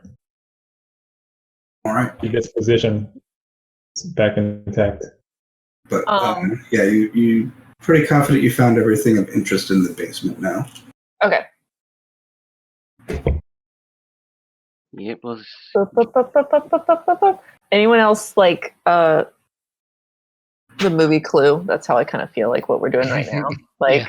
I feel like we should have separated like 2 of us to the basement and 2 of us to the other floor. Anyway. Upstairs? All right, you're going all the way up to the upstairs? I guess so. What order are you going in this time? I'll go first. I'll go second. I'll go third. I'll be the last one, and I'm going to sneak one of those figures in a beaker. Okay. I feel like this is a Willy Wonka scenario where we could each get knocked off one by one, and you're going to be the first one because you're stealing stuff. Not stealing. I left the premises. Pay for this. All right, you climb back up through that study room and around the corner up the stairs. At the landing at the top of the stairs, there is a suit of armor holding a long sword point down. It sits upon a wooden stand in front of a large window. The armor is clearly decorative, though the helmet and sword are genuine items of good quality. And you see there's a door immediately to your right at the top, and it comes around on the other side of the stairs to the left. There's another hallway with a door to the left. What kind of armor is it? It's just a suit of armor. It's like plate armor. Would it fit me? It might. The actual armor itself looks decorative. It might not have an actual value, but the helmet and the sword look like actual items. I'll take them. Okay. You find, you can wear the helmet. I'll put the helmet on. Okay. And now it attacks him. You have a plate helmet and a long sword. You feel the squeezing of your brain as it slowly constricts. So I imagine Rosario like watches him like go up to this thing and like put it on his head, and she's like, "No." Yeah. Oh no. I'm like, everything in this place is cursed. Like. Oh. All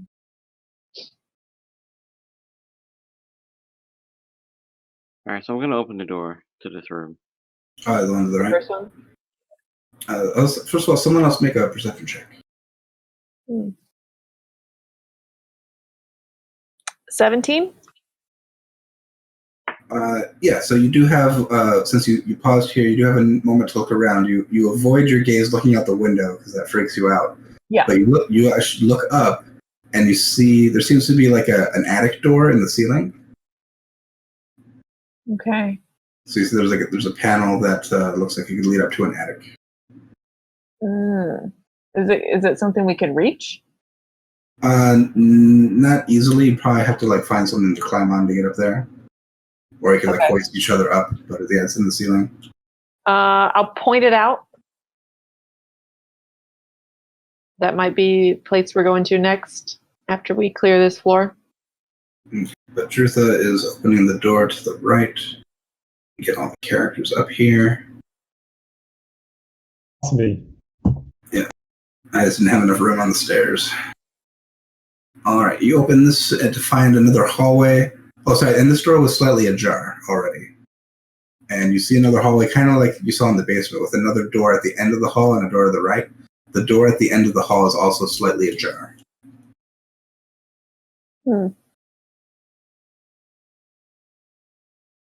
Pick a door, any door. Yeah, I'm gonna go to the door that's slightly ajar. Great axe in hand. Seems to be inviting. You open this room, and I can move you. See it.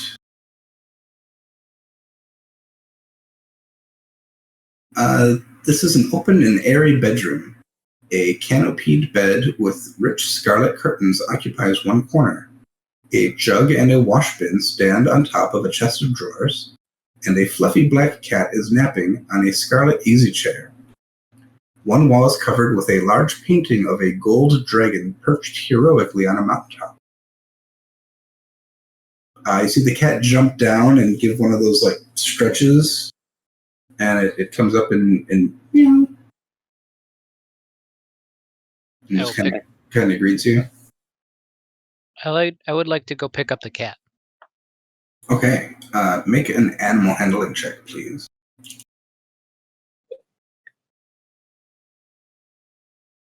Do it. 11.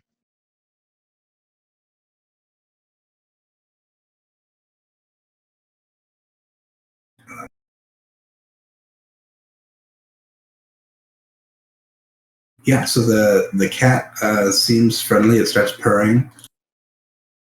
My kitty.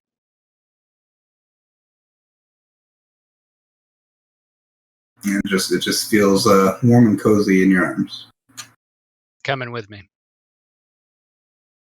I'm already like going through the drawers trying to find a book. Yeah, I see the top drawers of the dresser contain elegant, well-made robes. And the lower drawers hold more utilitarian tunics and dresses. But you do come across another book with the letter E on its spine. Ah! E! Nice. Over and try to reach that jug and then ask one of them for help. Sorry, you broke up at the end of that? I walk over and try to reach the jug. I have to get somebody to help it down through me. Oh, yeah. I'll help. I'll pass it to you, old man. And you guys do see there's another door on the right wall. Okay. Does it smell like jug? It seems to be just filled with water. Take a swig.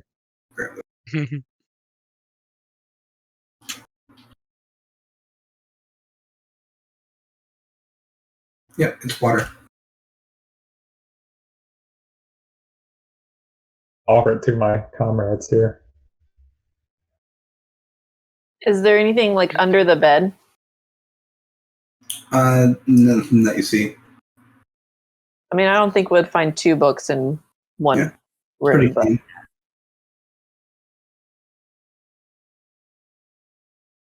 All right. So if anyone opens up the door to the right, it's like a little balcony, but that just hangs out over the arboretum. Yeah, I have no reason to check that out. big bunch of nopes. All right. To the next room. Yep. All right. Which order are you going in? I'll go second. Okay. I'll go last because I'm still just petting the kitty. Okay. Oh, I thought there was another door in the hallway. Oh, this one. Yeah. Yep. This one. Okay. I can go first if no one else is. I don't mind. Sounds Sure. good. Do it. I'm not afraid. Alright, you open up this room. Each corner of this pleasant parlor has a scarlet armchair and a reading table piled high with books. A cheery fire burns in the fireplace. A pair of swords sits in a rack above the fireplace, and the heads of various animals are mounted on the walls. Looking at the mounted heads, you see a stag, a wolf, a periton, a hellhound, and a dragon wormling. All right. I'm excited because it's a room with books, and I'm ready to start going through them. And I just pick a corner in a pile and start looking. And you find one on a table that you see has the letter Y in its spine. Why? You can see it there. Are you going to go pick it up? Yeah. Okay. When you do pick it up, those couple of swords that were on the wall swing down, and we're going to roll for initiative. Of course they do. What are the 17. letters so far? B-I-R and Y? B-I-R-E-Y. And we have 2 more letters. Roll to 17. Twinsies. Oh, nice. Oh, you guys can decide which order you want to go in. I got a 20.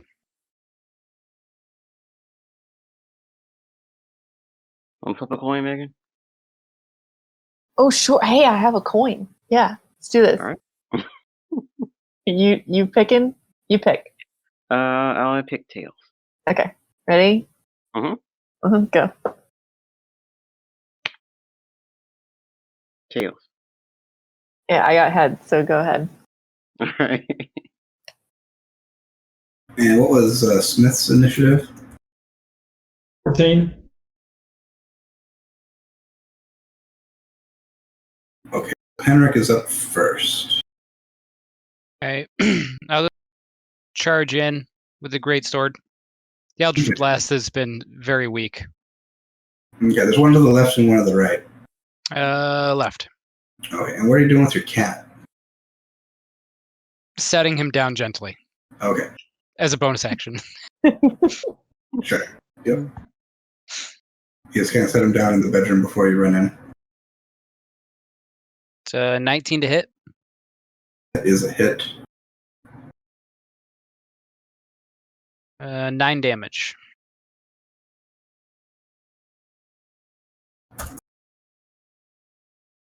Interestingly, the sword looks like it's bloodied. It is Dru'tha's turn. All right. Great axe. Don't let me down. All right, which one are you attacking? May as well follow up with that bloodied one. Okay, so you can kind of get in here in between. Yeah. That's 13 to hit. 13, it misses. Or else I'll say it. The sword comes in and just clashes with your strike. Got it. It doesn't do any damage. Okay, Zara. All right. I'll great axe the other one, the one on the right. Okay. Dum-ba-da. And that is a 19. Oh, that's a hit. Let's get it again. And that's 11. 11 damage. It looks pretty hurt for a sword. And Smith is up. 15 to hit. Yeah, which one are you going to try to attack? The one on the left hand already kind of has 3 people around it, so it'll be hard to squeeze in there. And the one on the right is more hurt. I'll do the one with the less people around. Okay.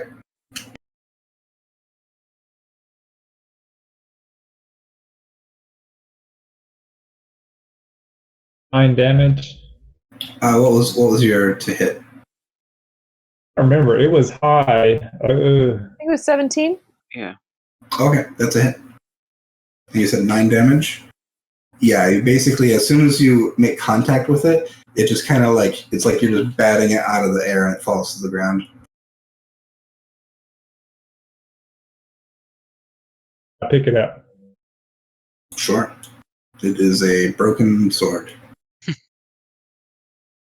A letter. And the other sword is going to turn and strike at Henrik.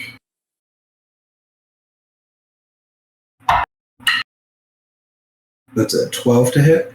Miss. And yeah, it misses wide. It is Henrik's turn. I will attack with my greatsword. All right. It's a 15 to hit. Yeah, he misses. Oof. So yeah, get a cling as they clash. And no Whirly damage. swords. No damage is done.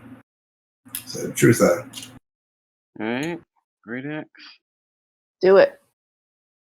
That is 18 to hit. 18 is a hit. Ah, thank goodness. So what's that? 1d12? 4 damage. 4 damage. Yeah, it is barely holding on. What's your plus on yours? Oh yeah, 1d12. Oh yeah, +2. Sorry. So. Oh, +2, then it goes down. Oh, thank goodness. All right. Yay. Yeah, another sword clinks on the floor. Clang, clang. Out of initiative.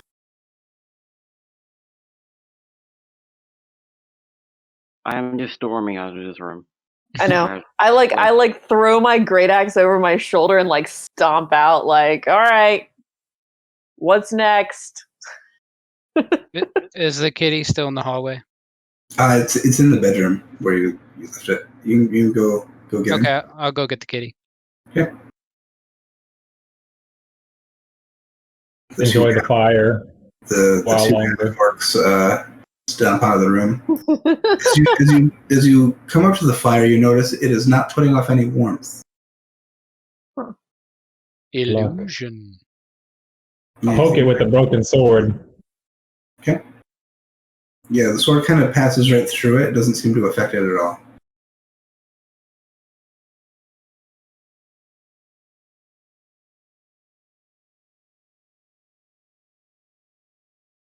Stand there for a while thinking. Then I call the others in. Check it out. I'll go in. You come in holding your cat. Yep. And you see him like just passing the sword through the fire, and you'd expect it to like swirl around it or move or something, but the fire just doesn't react to it. And You think Henry? Okay. I'm just holding the kitty, going, What do you think? What do you think's going on here?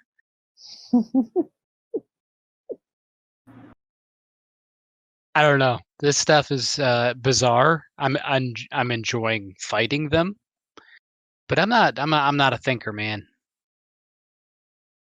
I'm gonna reach in and touch it.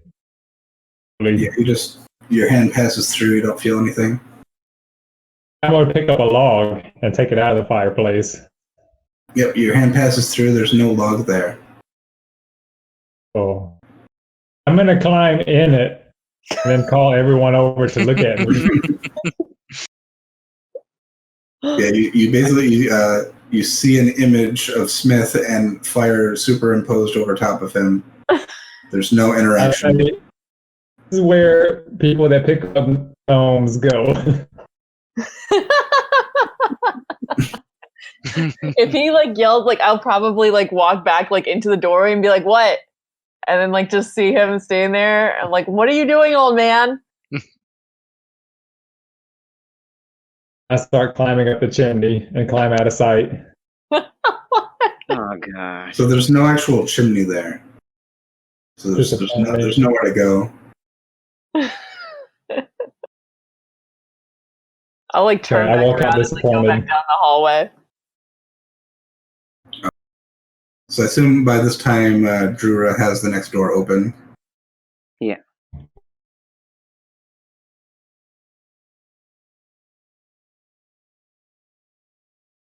So looking in here, most of this room is taken up by long wooden tables that are covered with glass vessels and books. Cabinets with glass doors line the walls, and they contain all manner of specimens. Just below the ceiling, in the middle of the room, colorful globes circle each other in an intricate dance. The far wall is almost completely covered by a map of the night sky, with a golden sunburst in the center above a closed door.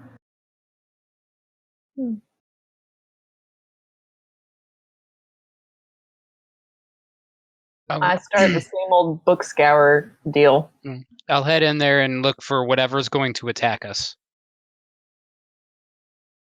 Okay. Something in here is going to jump out at us.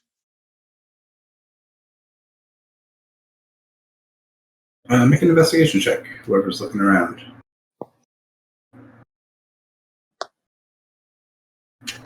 $19 for me. 9. 3. So, Zara, you do find on the middle of one of the tables a book with the letter T. T. Tribe.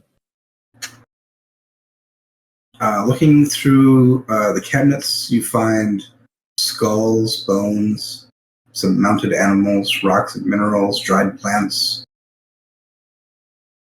measuring devices, glassware, and other scientific apparatus. Other books here, there's books on natural sciences, astronomy, astrology, physics, physiology, and natural philosophy. There are complex charts and mathematical formulas drawn on the blackboard. I think, depending on the letter, if it's an A, that would be betray. And that would be a bit ominous. But we have a Y. I mean, an I. Oh, you're right. So it wouldn't be I betray. found a T. Yep. They found a T, and this seems to be, I don't know what all you heard, it seems to be a laboratory. So there's all kinds of different specimens and books about sciencey stuff. Oh, nice. I'm going to write down some of the things they have in here. So I'll go over it real quick again. In the cabinets, there are skulls, bones, mounted animals, rocks and minerals, dried plants.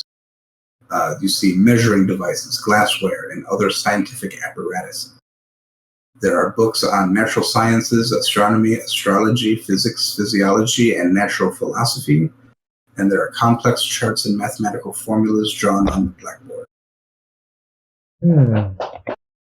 Yeah, that far wall with the closed door, there is seems to be basically a mural of stars. Yeah, I was asking before if I had any knowledge on the mural with the one thing, or make a perception check or a intelligence check.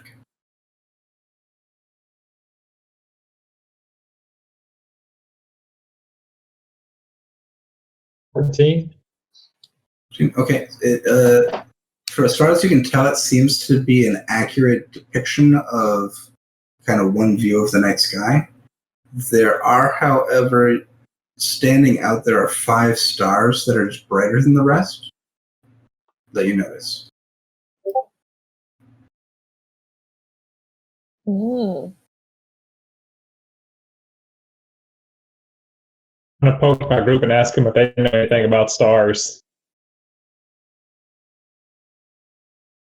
Nope. I like stars. Shake my head.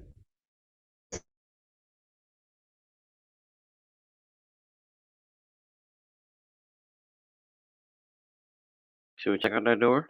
Yeah, let's go. I'm going in. You open the next door. Ooh. In here. The door opens into a dark, open space, offering a view of the starry firmament of the night sky. 5 telescopes mounted on bronze plates point towards the constellations above. In the middle of the space, a 1-foot diameter sphere of clear crystal sits in a circular brass stand. It does, walking in here, there is kind of grass. It's springy underfoot.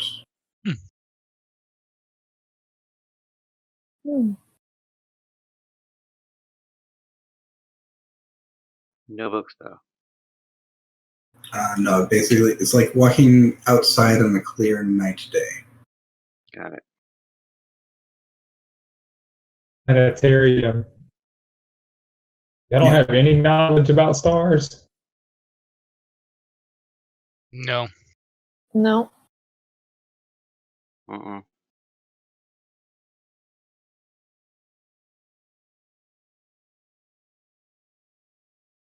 I walk over and try to like move the time of the year to clear here.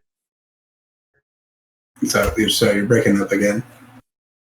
Oh, can you hear me now? Yeah.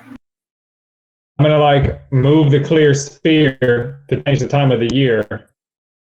Okay, yeah, you try to touch it and interact with it. It is firmly stuck in place.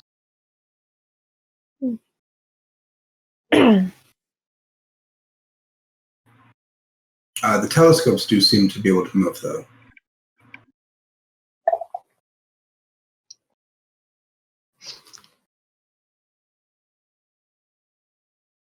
Well, the one closest to me and peek through it. Yeah, it's looking up at a constellation of stars. Mm. Looking through it, it still looks like a constellation of stars, but it's much bigger. Do any of them point to anything that's not a constellation? Looking around, it seems kind of random. They're all kind of pointing up at stars. Anything that looks like a letter? Looking through, you don't make out any letters. And if you get in and like touch it, like it moves. You can position it kind of however you want to. So their position kind of seems kind of just at random. And I just make the obligatory, oh look, I can see Uranus. And none of you are sure what that means because Uranus isn't a planet in the system.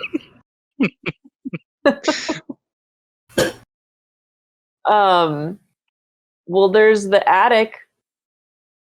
Do we try pulling a chair to see if we can climb on top? Be careful which chair you pull. All right. Right. Do I think a chair from the bedroom will reach? Yeah, either the bedroom or the trophy room. Okay. I'll just drag whatever the closest chair. Okay. And see if I can open the. You can do it's a panel that pushes up, and you can open it easily enough. Okay. I look through every single telescope. Okay. You do. They each have a slightly different view. They all seem to work like a telescope. Someone's gonna spot me on this chair. Yeah, I got you. Yep. Looking up into the attic, it's just a stuffy, dimly lit, dusty kind of attic. It seems to go above the whole length of the second floor. Okay. I try to crawl up. Okay. Yeah, you can get up there. Go ahead and make a perception check.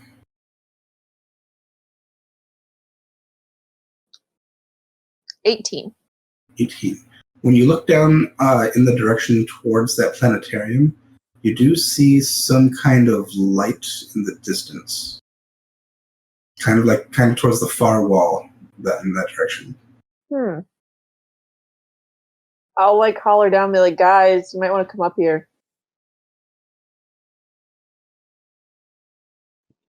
All right, I'll climb up. And I start to slowly head in that direction. Okay. Is there anything else like in here? Like as I'm walking, looking to find, I'm on the book hunt. Okay, looking at the attic is dusty. There doesn't seem to be anything stored up here.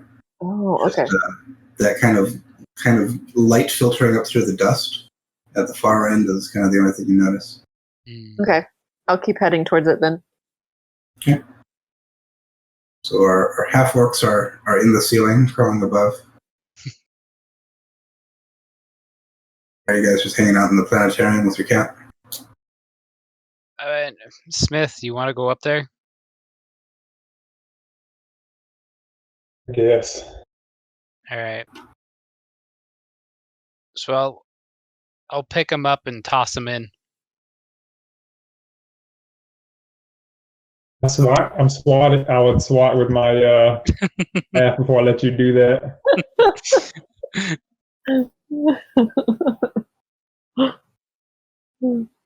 Also, you're able to both get up there. Smith does need a little bit of help making it, but.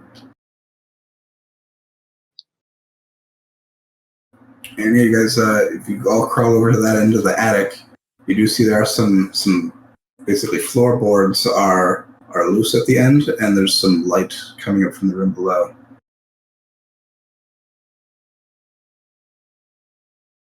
Is that what it is? Like just that's what the light is from? Yeah. But there's nothing there? Peek in and see if we've been in that room before. Or if it's a new room.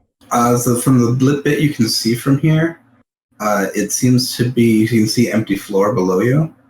It does not look like the planetarium. Oh. Hmm. Okay. So y'all lower me down on this rope. Yep. Yeah, can we lift up the floorboard? Yeah, go ahead and make an athletics check. Also, real quick, I will do Divine Sense. Okay. Divine Sense does not find anything here. Okay. I rolled a natural 20, and it's a +5.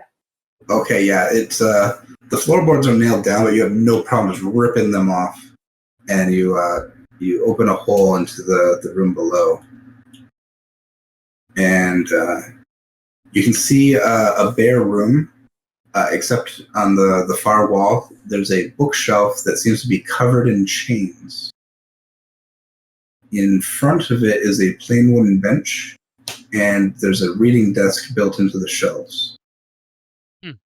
And on the middle of the desk, there is a book, a large book, and you recognize it looks very similar to the book that you originally looked at that had the notes in it when you came into Candlekeep. Mm-hmm.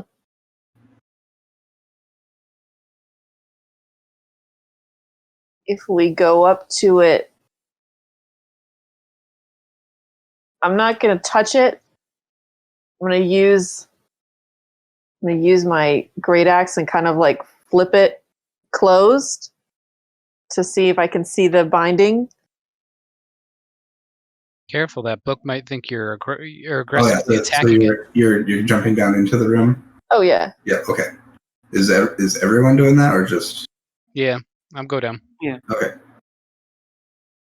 So you'll jump down into this room. Oh, false wall. Yeah.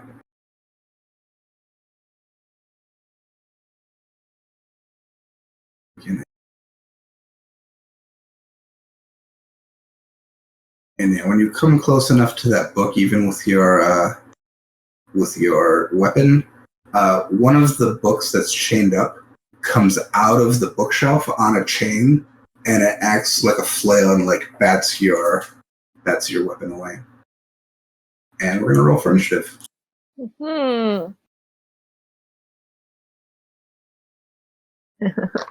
13. 12. 2. 15. Wait, whose weapon got knocked away? What was Smith? 19. 19. Okay. Yeah. Smith is up first. Yeah, you just saw this book on a chain come in and knock Rez's axe away. And yeah, this thing seems to be getting ready to send more books out like a club to swing at you. All right. Well, step up and Swing with my rapier. All right. Go ahead and And make to an attack. hit. You said 10 to hit. It doesn't. It doesn't hit. It's one of the books comes out and you just miss it as it swings by, and it's gonna swing back and try to hit you with that book. Oh, that's a low. That is 6 to hit. So that's not gonna hit. Check one thing real quick.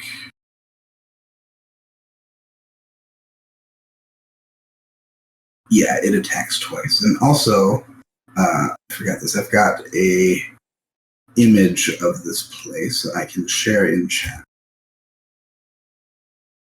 Give you guys a visual of this chained library. Oh, cool. But yeah, it's going to try to attack again. That is a 17 to hit. That hits. All right. It is going to do... That's only 3 bludgeoning damage.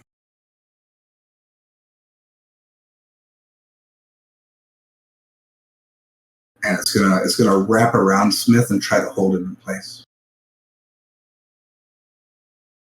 And Henrik's turn. First thing I would like to do is bonus action Hex. Okay.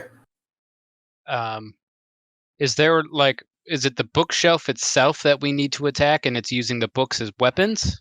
Kind of, yeah. Okay, so I'll hex the bookshelf itself. And attack. Okay. Does it need to make a saving throw? I don't believe so. No, I just curse it. And I can pick an ability and you have disadvantage on that ability. So we'll go with strength. Okay. And I will attack with my greatsword. Okay. The 24 to hit. Oh, that's a hit. 13 damage. Oh wait, 13 plus the 1d6.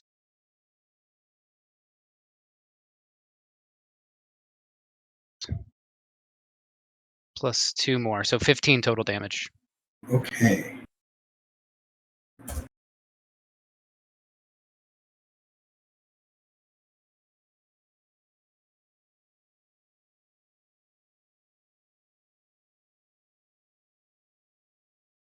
Okay.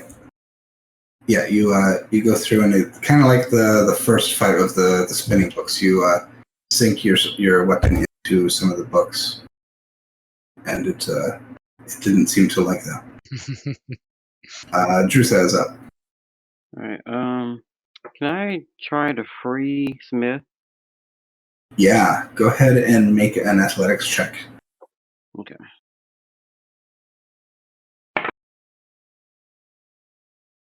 $23.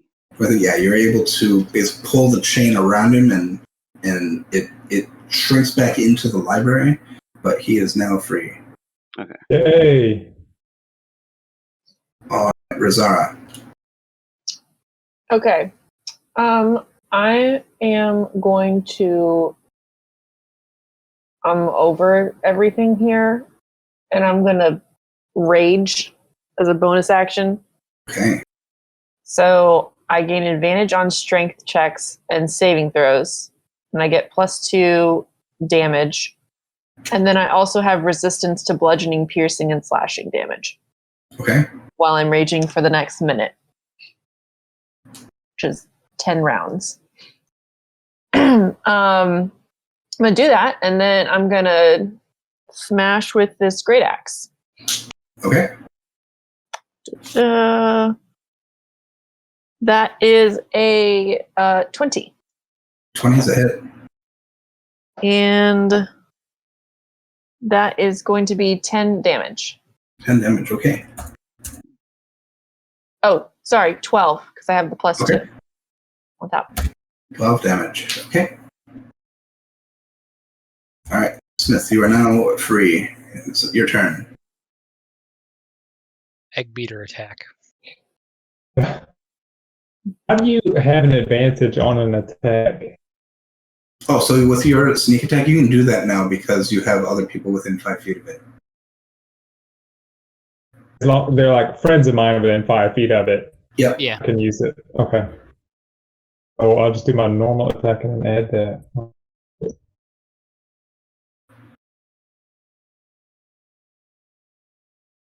13 to hit. That's a hit.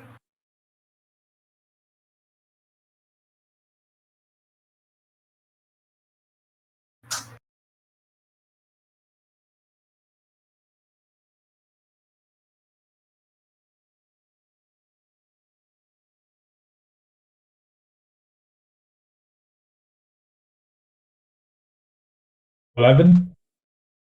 11 damage. All right. It's upset that it lost its grip on you, so it's gonna attack again. Oh no. That's a 21 to hit.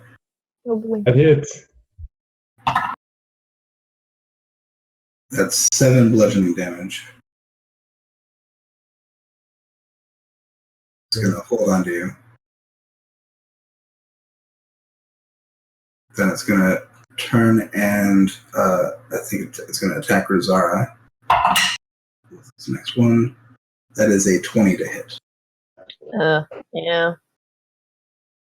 For 6 bludgeoning damage, and it's wrapped around you as well. I'm resistant to bludgeoning damage. Okay, so you can divide that by 2. So what's that? 3? 3. Am I still wrapped? Yeah, Is it still wrapped? it's wrapped around you. Yeah. Okay. Henrik's turn. All right, I will great sword attack. Okay, 21 to hit. that is a hit.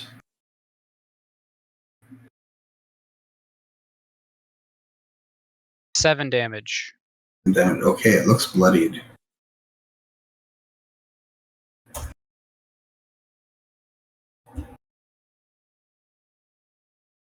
Is that it for that one?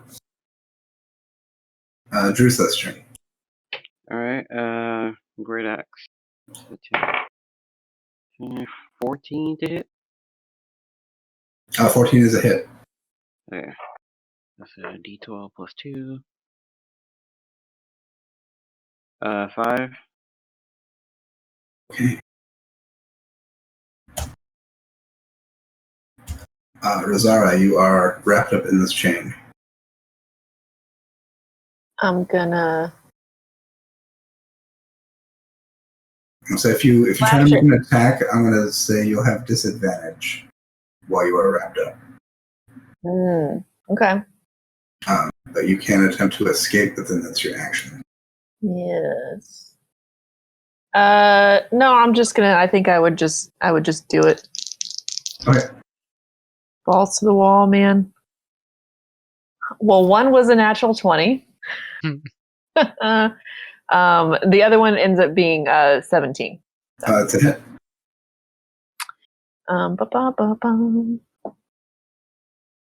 That is nice. Another 10. No, sorry, 12. Okay. It's not looking good. So then we're back to Smith, who is also wrapped up. Oh, I'm unconscious. Okay. So you have to make a death saving throw.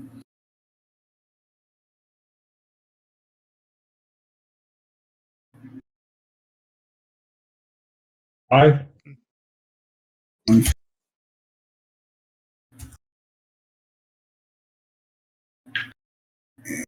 chain library is going to try to attack Henrik. That is only an 8 to hit. Miss. And it's going to try to attack Dru'tha with it's a 10 to hit. That's a miss. All right. Henrik is up. All right, another attack. It's a natural 1 for a 6.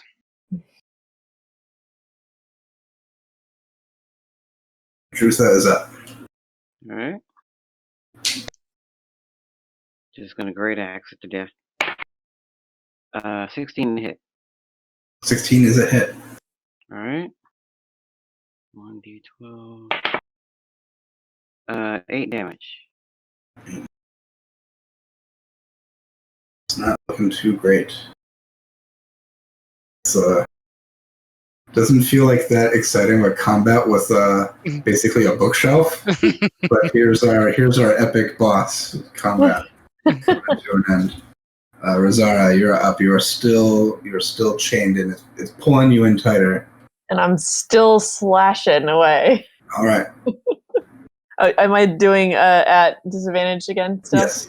Okay. That's fine. It was an 18 and a 19. They're both +5, so it definitely hits still. Yeah, loaded dice. I don't know. They're doing good. Oh, okay. So that was I rolled a 12 plus 5, so 17. How do you want to do this? Oof. I want to I'm literally just swinging. Well, I'm raging, so I think I'm yelling. Kind of like you were going to town on books before. Yes, it's just a thing now. Like, I think I'm going to be scarred about books forever for the rest of my life. And I'm just like screaming these like loud, like guttural, like orky yells and just hacking away and trying to just destroy this thing. Yeah, you keep cutting through it, and eventually all the chains go loose, and you cleave one of the chains off, and so by the time you kind of settle and you kind of realize it's over, you do notice that this book that's chained up on a long chain, that might be a useful flail. You could use that as a weapon yourself. Oh. I'm not interested in it. Okay. It's a creepy book. I don't like books anymore. It would act as a +1 weapon. Okay. I'll hand it to somebody if they want it. I'll take it and put my flail down because I had a flail as my backup. Okay. When you look at this flail, you notice the title of the book is Martial Attack Techniques. Ooh. Uh-huh. I might actually read this one. All right, so like, can we actually? I will again take my greatsword and kind of like try to touch the book. Yep, you do find another book with a letter L on its spine. You called it. All right. And from this side of the wall, you can easily see the door that leads back into the planetarium. Oh, okay. So you can open that up. So I guess Liberty's probably the command word. So we should go back to where we started and try it. Let's go. Okay. Oh, I didn't ask. What did you do with your cat when you went up into the attic? Oh, he's still down in the kitchen area, or whatever that area was we were in. In the laboratory area? Yeah. Okay. Yeah, walking through there, you don't see it right now. Okay, I have Smith hoisted over my shoulder, by the way. Okay. Unconscious? Oh yeah. So do we want to resolve that? Is anyone? I'll stabilize him. Okay. Oh yes, yeah, that's right. All right, So he's still unconscious, but he's not doing death saves anymore. Okay. Thank you. I forgot. I'm sorry. I'm just like, let's go.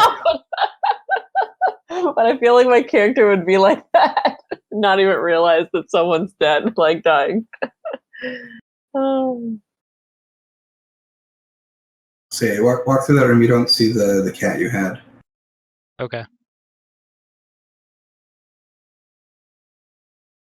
Coming around, you do see it on the stairs, and as everyone's coming down the stairs, it runs off towards the kitchen.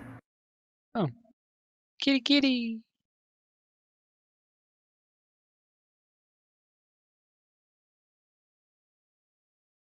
I'm sitting here wondering, like, what person would make like have a fail safe of like if your guests need to get out, they need to look around, but also have things attack them.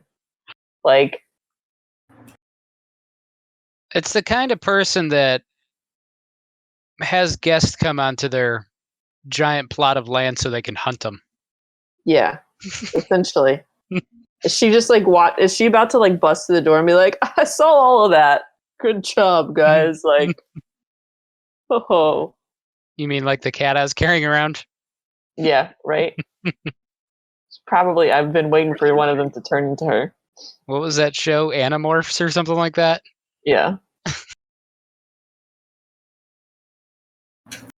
I don't trust anything in this place, honestly.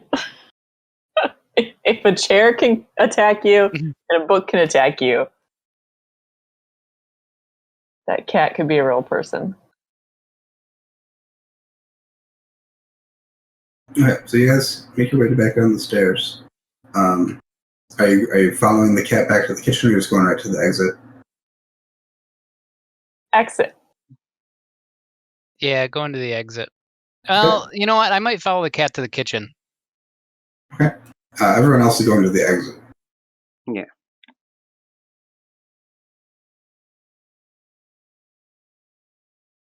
And yeah, you see those two creatures are still in the kitchen, still baking, still asking if you.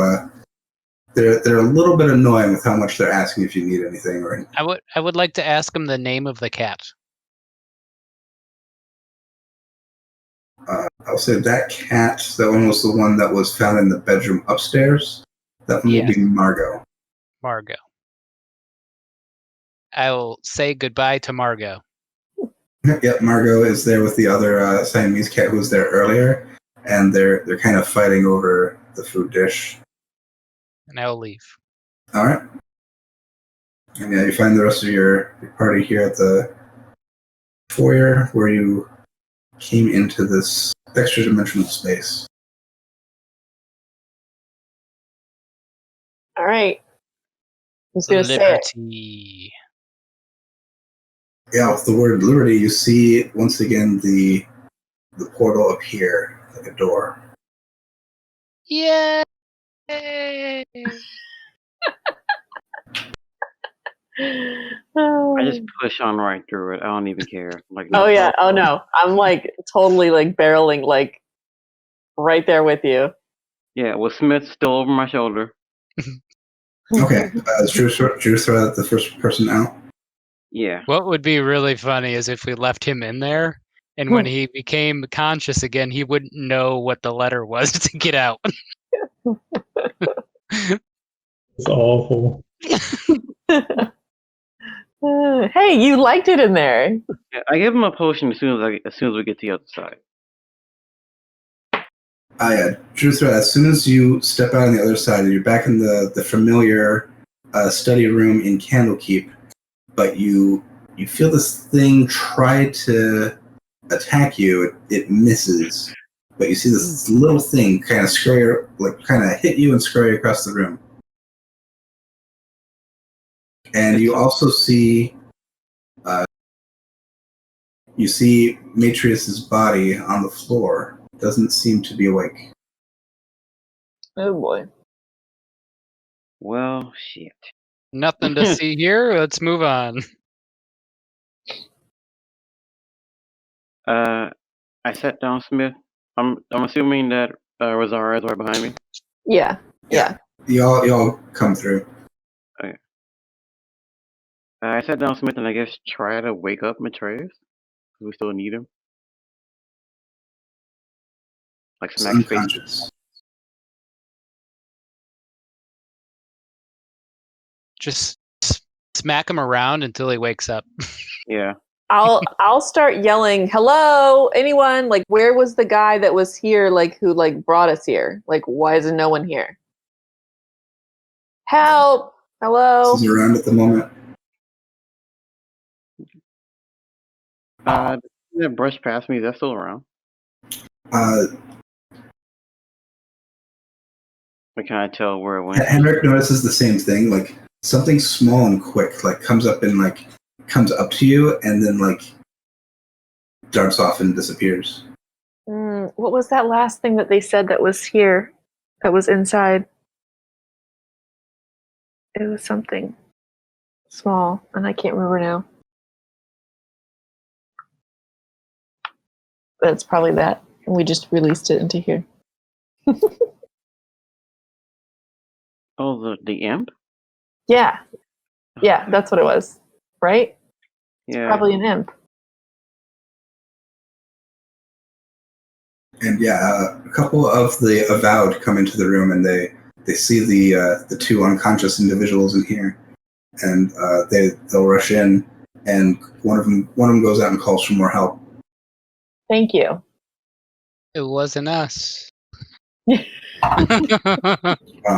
the one that it goes and he goes in to like go and look over Matreus, and he just kind of gets down and he like shouts, and suddenly there's like blood streaking up his arm, and he flips over. What?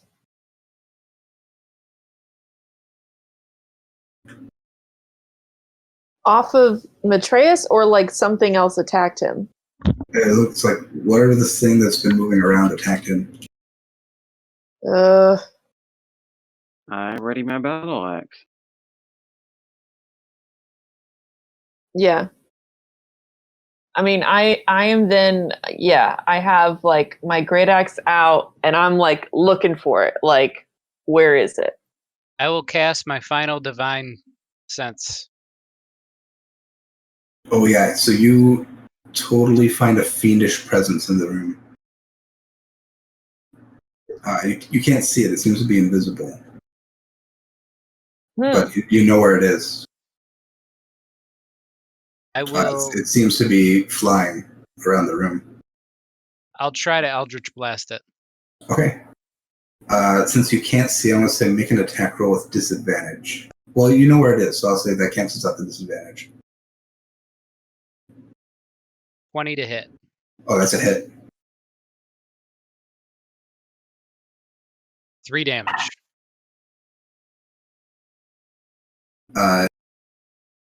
You all can see it. It's this red-winged little thing. It looks a lot like the statue that Matreus took out with him. Oh.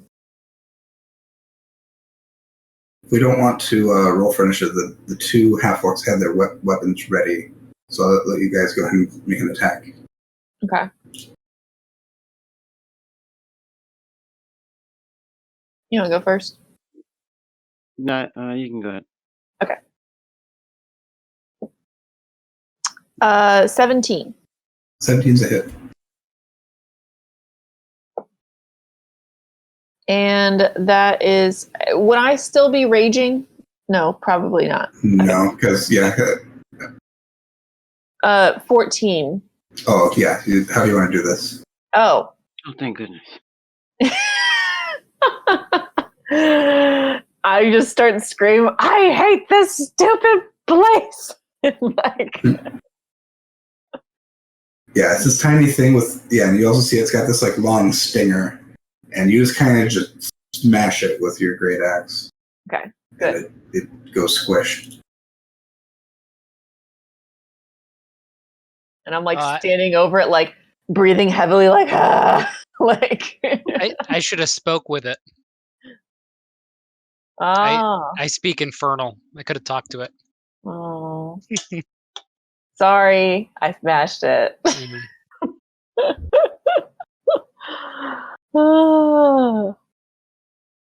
And that's basically the end.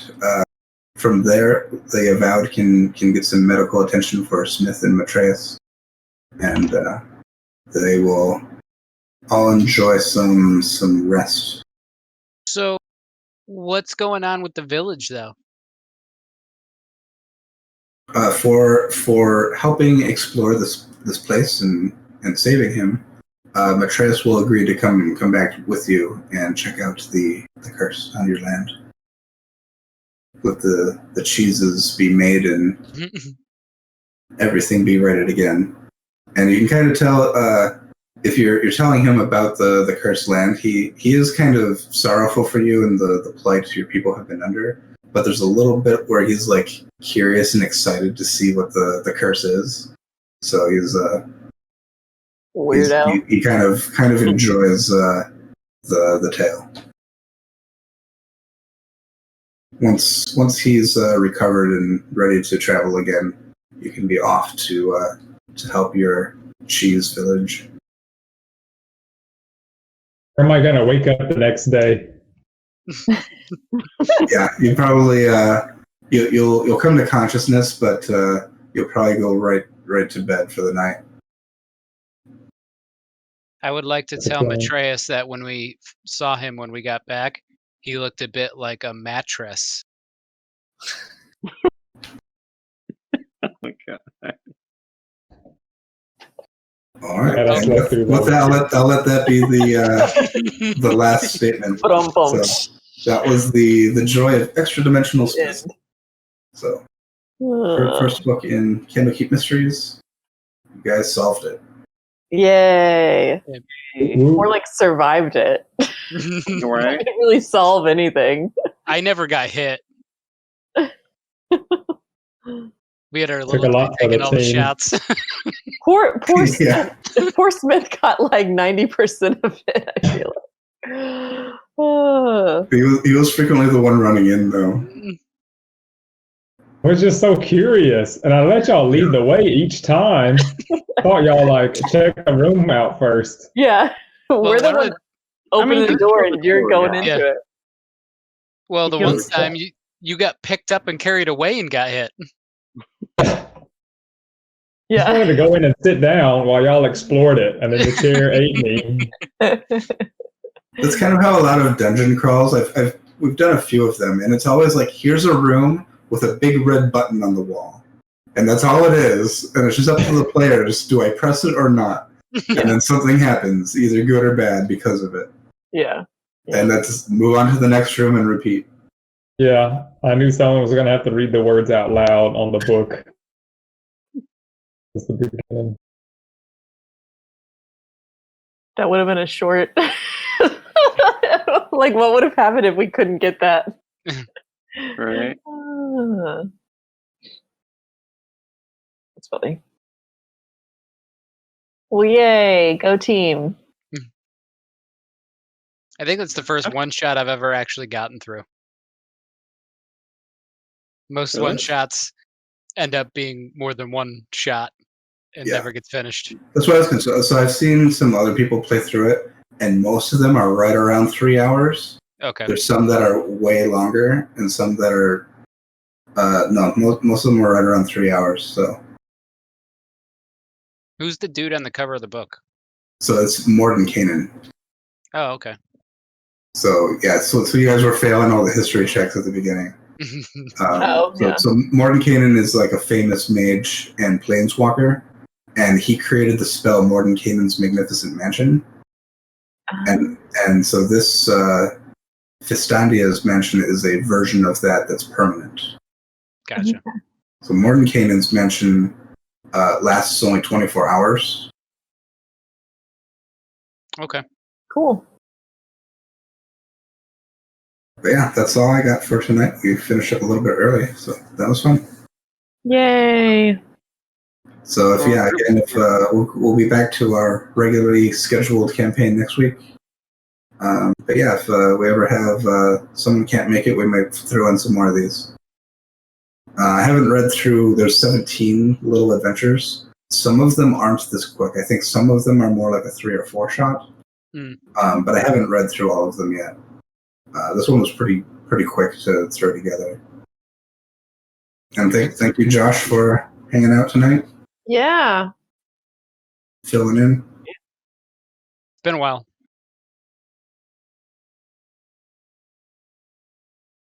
Yeah, that was fun. Our non-magical party.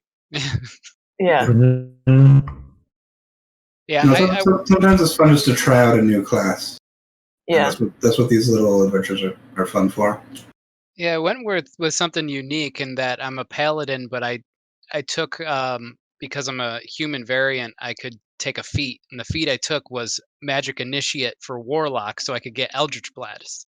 So I have Warlock spells as a Paladin. It was just something that seemed like it could be unique because I'm wearing heavy armor and then casting spells. Yeah. And that came in handy because there wasn't a lot of ranged actions otherwise. I think there was one javelin throw. Yep. It was cool. Thanks for inviting me. Yeah. Thanks for coming. Yeah, at the beginning, like you have to pass this one check in order to find the command word to summon the door the first time. Yeah, a character who succeeds on a DC 13 Intelligence Arcana check is able to decipher the shorthand and find the common word scepter that opens the doorway. Only took like 9 rolls. So if that doesn't happen, then nothing happens. We go home. Well, that's the other thing. So the Matreus is supposed to step outside and get the imp comes to life and stings him. I was concerned, like, as soon as you went back outside, I was like, oh no, the party is split on both sides of the door. Like, I need them all to be inside so they get stuck there. Oh god. And I'm like, how this could fall apart at the beginning so easily. Because imagine just like one character is just stuck in Candlekeep and doesn't like go on the adventure. Just stuck with the empty end the whole time. But, yeah. You just make his like imp battle like 3 hours long while we're inside. The imp doesn't have that much health, but it gets invisibility kind of whenever it wants to. Also, I'm glad you guys escaped those dragons because I had no idea how that was going to turn out. I kind of wanted to fight him, but it wasn't happening.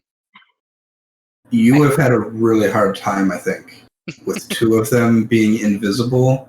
And so they hit you with a color spray. Mm-hmm. And they have a breath weapon, which basically like is like extreme confusion. Like for a minute, on every turn, you just roll dice and you walk in a random direction. Well, if you got hit by that, but it kept failing. But yeah, between the confusion, the color spray, and not being able to see them, I don't know how you would ever hit them. Fair point. I was a little worried about us having to kill them, and like if they had a book up there with them or something. I was like, oh god, are we gonna have to like come back and do that just to get a book? And it says like they like toying with people, but the only creatures they've been around are the cats. And those were homunculi in the kitchen. So it's like they just wanted more people to toy with, so they're really excited to get you there. And their goal is to just make you stay there as long as possible. But at that point, that was pretty early in the game. Like, I don't want to waste too much time here and then run out of time at the end. Yeah. So trying to balance that, try to coax you guys to leave. Yeah. But also, I wanted the breath weapon to work just so they'd have to like, you would just be walking randomly around the arboretum and people would have to come get you. I was kind of hoping that would happen. And so the other thing that there's like more backstory here that I'll just share. Like, we're done with the story. Fistandia, Candlekeep got her collection of stuff basically in her will. So that's why they had the Joy of Extradimensional Spaces with her writings in it. But the extra, there's mysteries on top of mysteries in this one, because she created a homunculi. Each wizard can create one. So there's 2 of them in the kitchen. So there's someone else who created the second one. But homunculi go away when the caster dies. So they're still actually alive somewhere. So that's where if you actually had like a wizard character, they could have sniffed that out and been like, oh, she's still alive. Where is she? We don't know. Got it. Interesting. But this town is safe. Yay.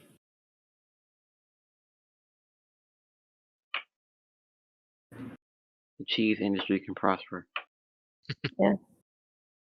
Keep doing that. Good Gouda.